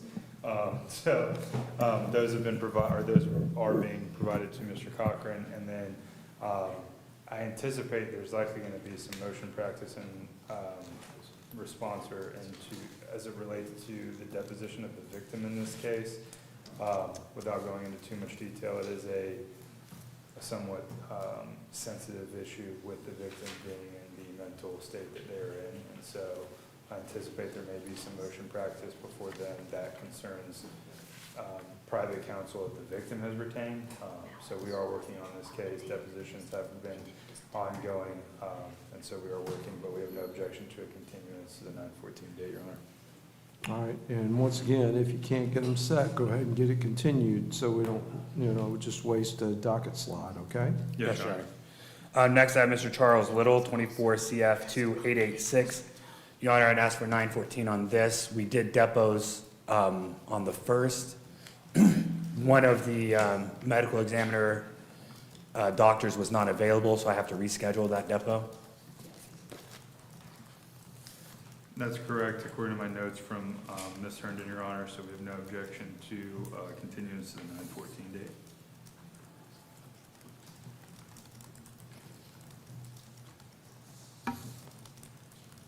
(9/14).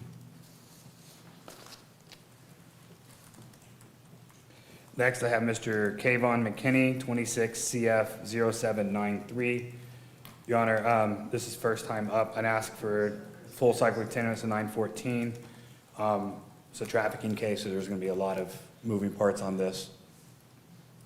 No objections from the state, Your Honor.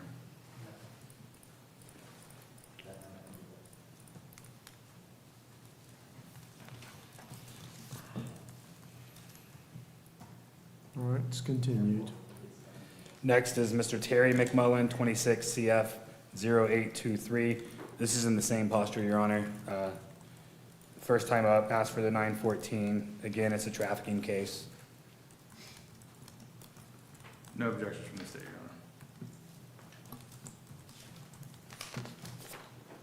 Honor. All right, continued. And finally, Your Honor, I have Mr. Trenton O'Mara, case numbers 25 CF 0441 and 25 CF 1461. Depots have been conducted in this case. I am missing one doctor who wasn't available for our last deposition in the 1461 case. So I'm just waiting to, the state's tracked down that doctor, and we're just waiting to get that depot set with Ms. Herndon's office. That is what my notes reflect, Your Honor. The state would have no objection to continuance to September 14th. And once again, if you can't get it set, get it continued. Well, we will, sir. I believe that concludes my business. That's correct. May I be excused, Your Honor? Yes, sir. Thank you.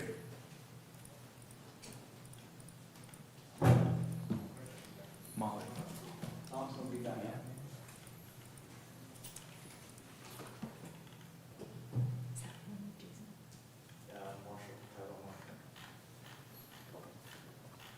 Wait. We handled him. He's done? Yes, because we went ahead, because, and I spoke with Mr. Garrett, this is the one where he had Mr. Garrett and Mr. Cochran. Yes. Did we, I'm sorry. I just wanted to make sure that the bailiffs knew, but Marshall has been continued to 9/14, as we were setting depositions in his other cases. Yep. What about Moss? Moss is right out, Your Honor. Oh, we did take that, okay.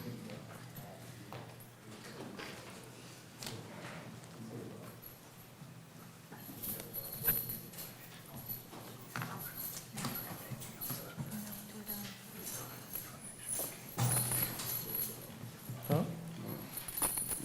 This is the exact same copy as you got. So I ain't got no monitor, nothing like that? No. All right. No. So, okay. So this is the exact same thing as you got. So you're gonna take this copy with you, so you gotta.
Mr. Thompson is before the court in 26 CF 579.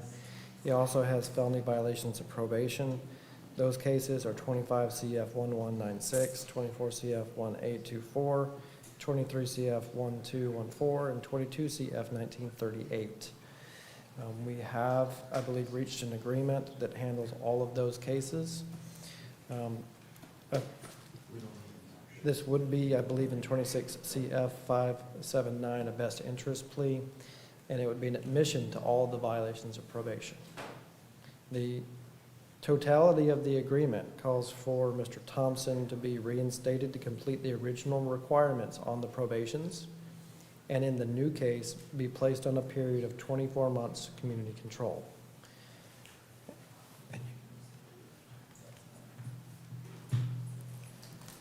Count 2 in 26 CF 579 is a misdemeanor. That would be time served. There would be an additional court cost of $515. There's a $100 VOP fee in each of the 4 VOP cases, and a total of $550 cost of defense because there's 5 different case numbers. Because of those amounts, we would request that the court waive the cost of supervision for Mr. Thompson. This would be a negotiated downward departure. It is important to note that one of the conditions that's being reinstated in 2 of these case numbers is a 40-month suspended sentence. That's something we've made reference to in the courtroom. May I approach with the plea agreement and the score sheet? Granted. All right, raise your right hand, Mr. Thompson. You swear affirm to testify truthfully in this matter under penalties of perjury. Yes, sir. All right, you put your hand down. You heard what Mr. McKinney said, and you signed a written plea form. Yes, sir. And how old are you? 42, How much school you got? some college. You able to read and understand the plea form? Yes, sir. Did you do that before you signed it? I read it. I don't understand a lot of it, but I'm all right. Yes, sir. Well, what part do you need some help understanding? He's not saying do you agree with it, he's saying do you understand it? Yeah, I don't understand or agree with it, but it's okay. Well, yeah, you know, you've been through this before. Part of this is to be sure, if you know, you have to have for me to find that you're making a free and voluntary plea, I have to know that you understand what you're doing. And if you need more time with Mr. McKinney to have him go through it and explain to you the terms and conditions, then he can do that. So whatever parts you don't understand, you point out to him and he'll explain it to you. I mean, with all due respect, I'm not gonna necessarily say it's voluntary, it's forcefully. So I gotta forcefully, voluntarily sign it, so it is what it is, I understand. I get it, I understand.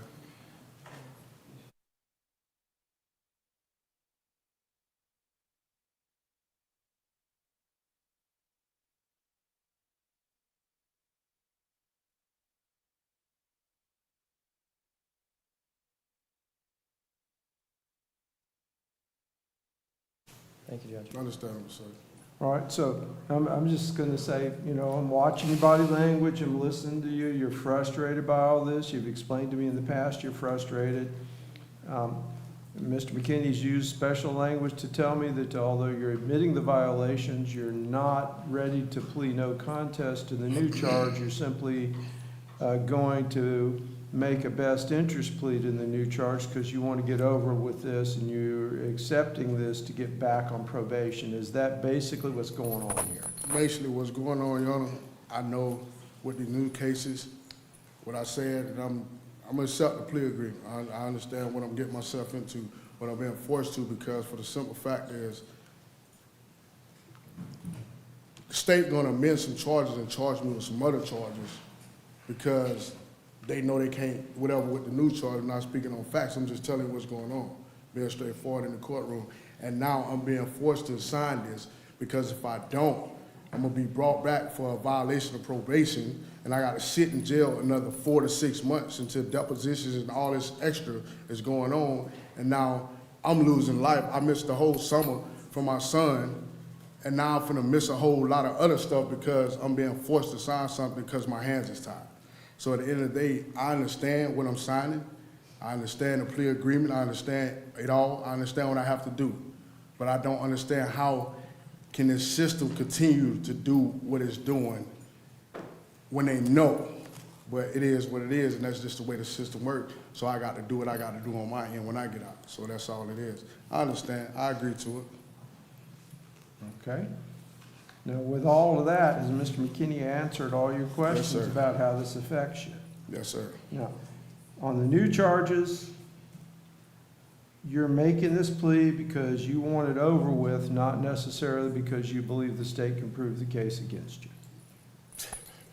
That's why you're making this plea. Yes, sir. And you feel like after you put everything on the table, that this is the better decision for you instead of trying to go to trial? On these charges, but I'll be forced to go to trial on some other charges, which I'm not really concerned about. Yes, sir. Okay, so that's what I'm trying to say. You've decided Yes, sir. based upon everything that it's better for you to do it this way than the other way.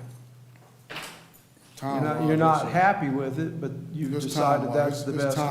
It's time-wise, that's all. It's time-wise. Okay.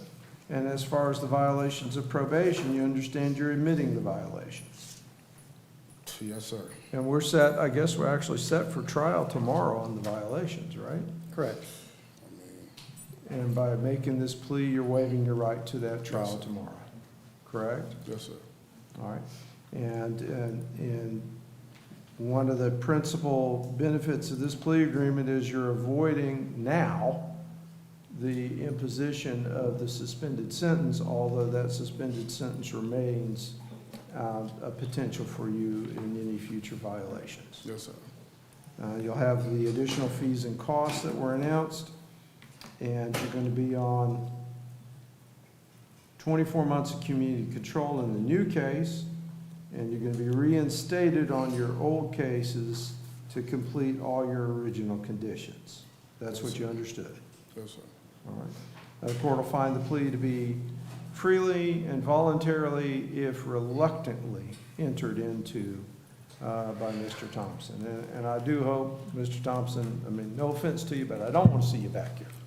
Could you please inform your officers to stop doing misconduct, and I won't be here? All right, so I'll accept the plea. Seriously, man. For real. Good day, sir.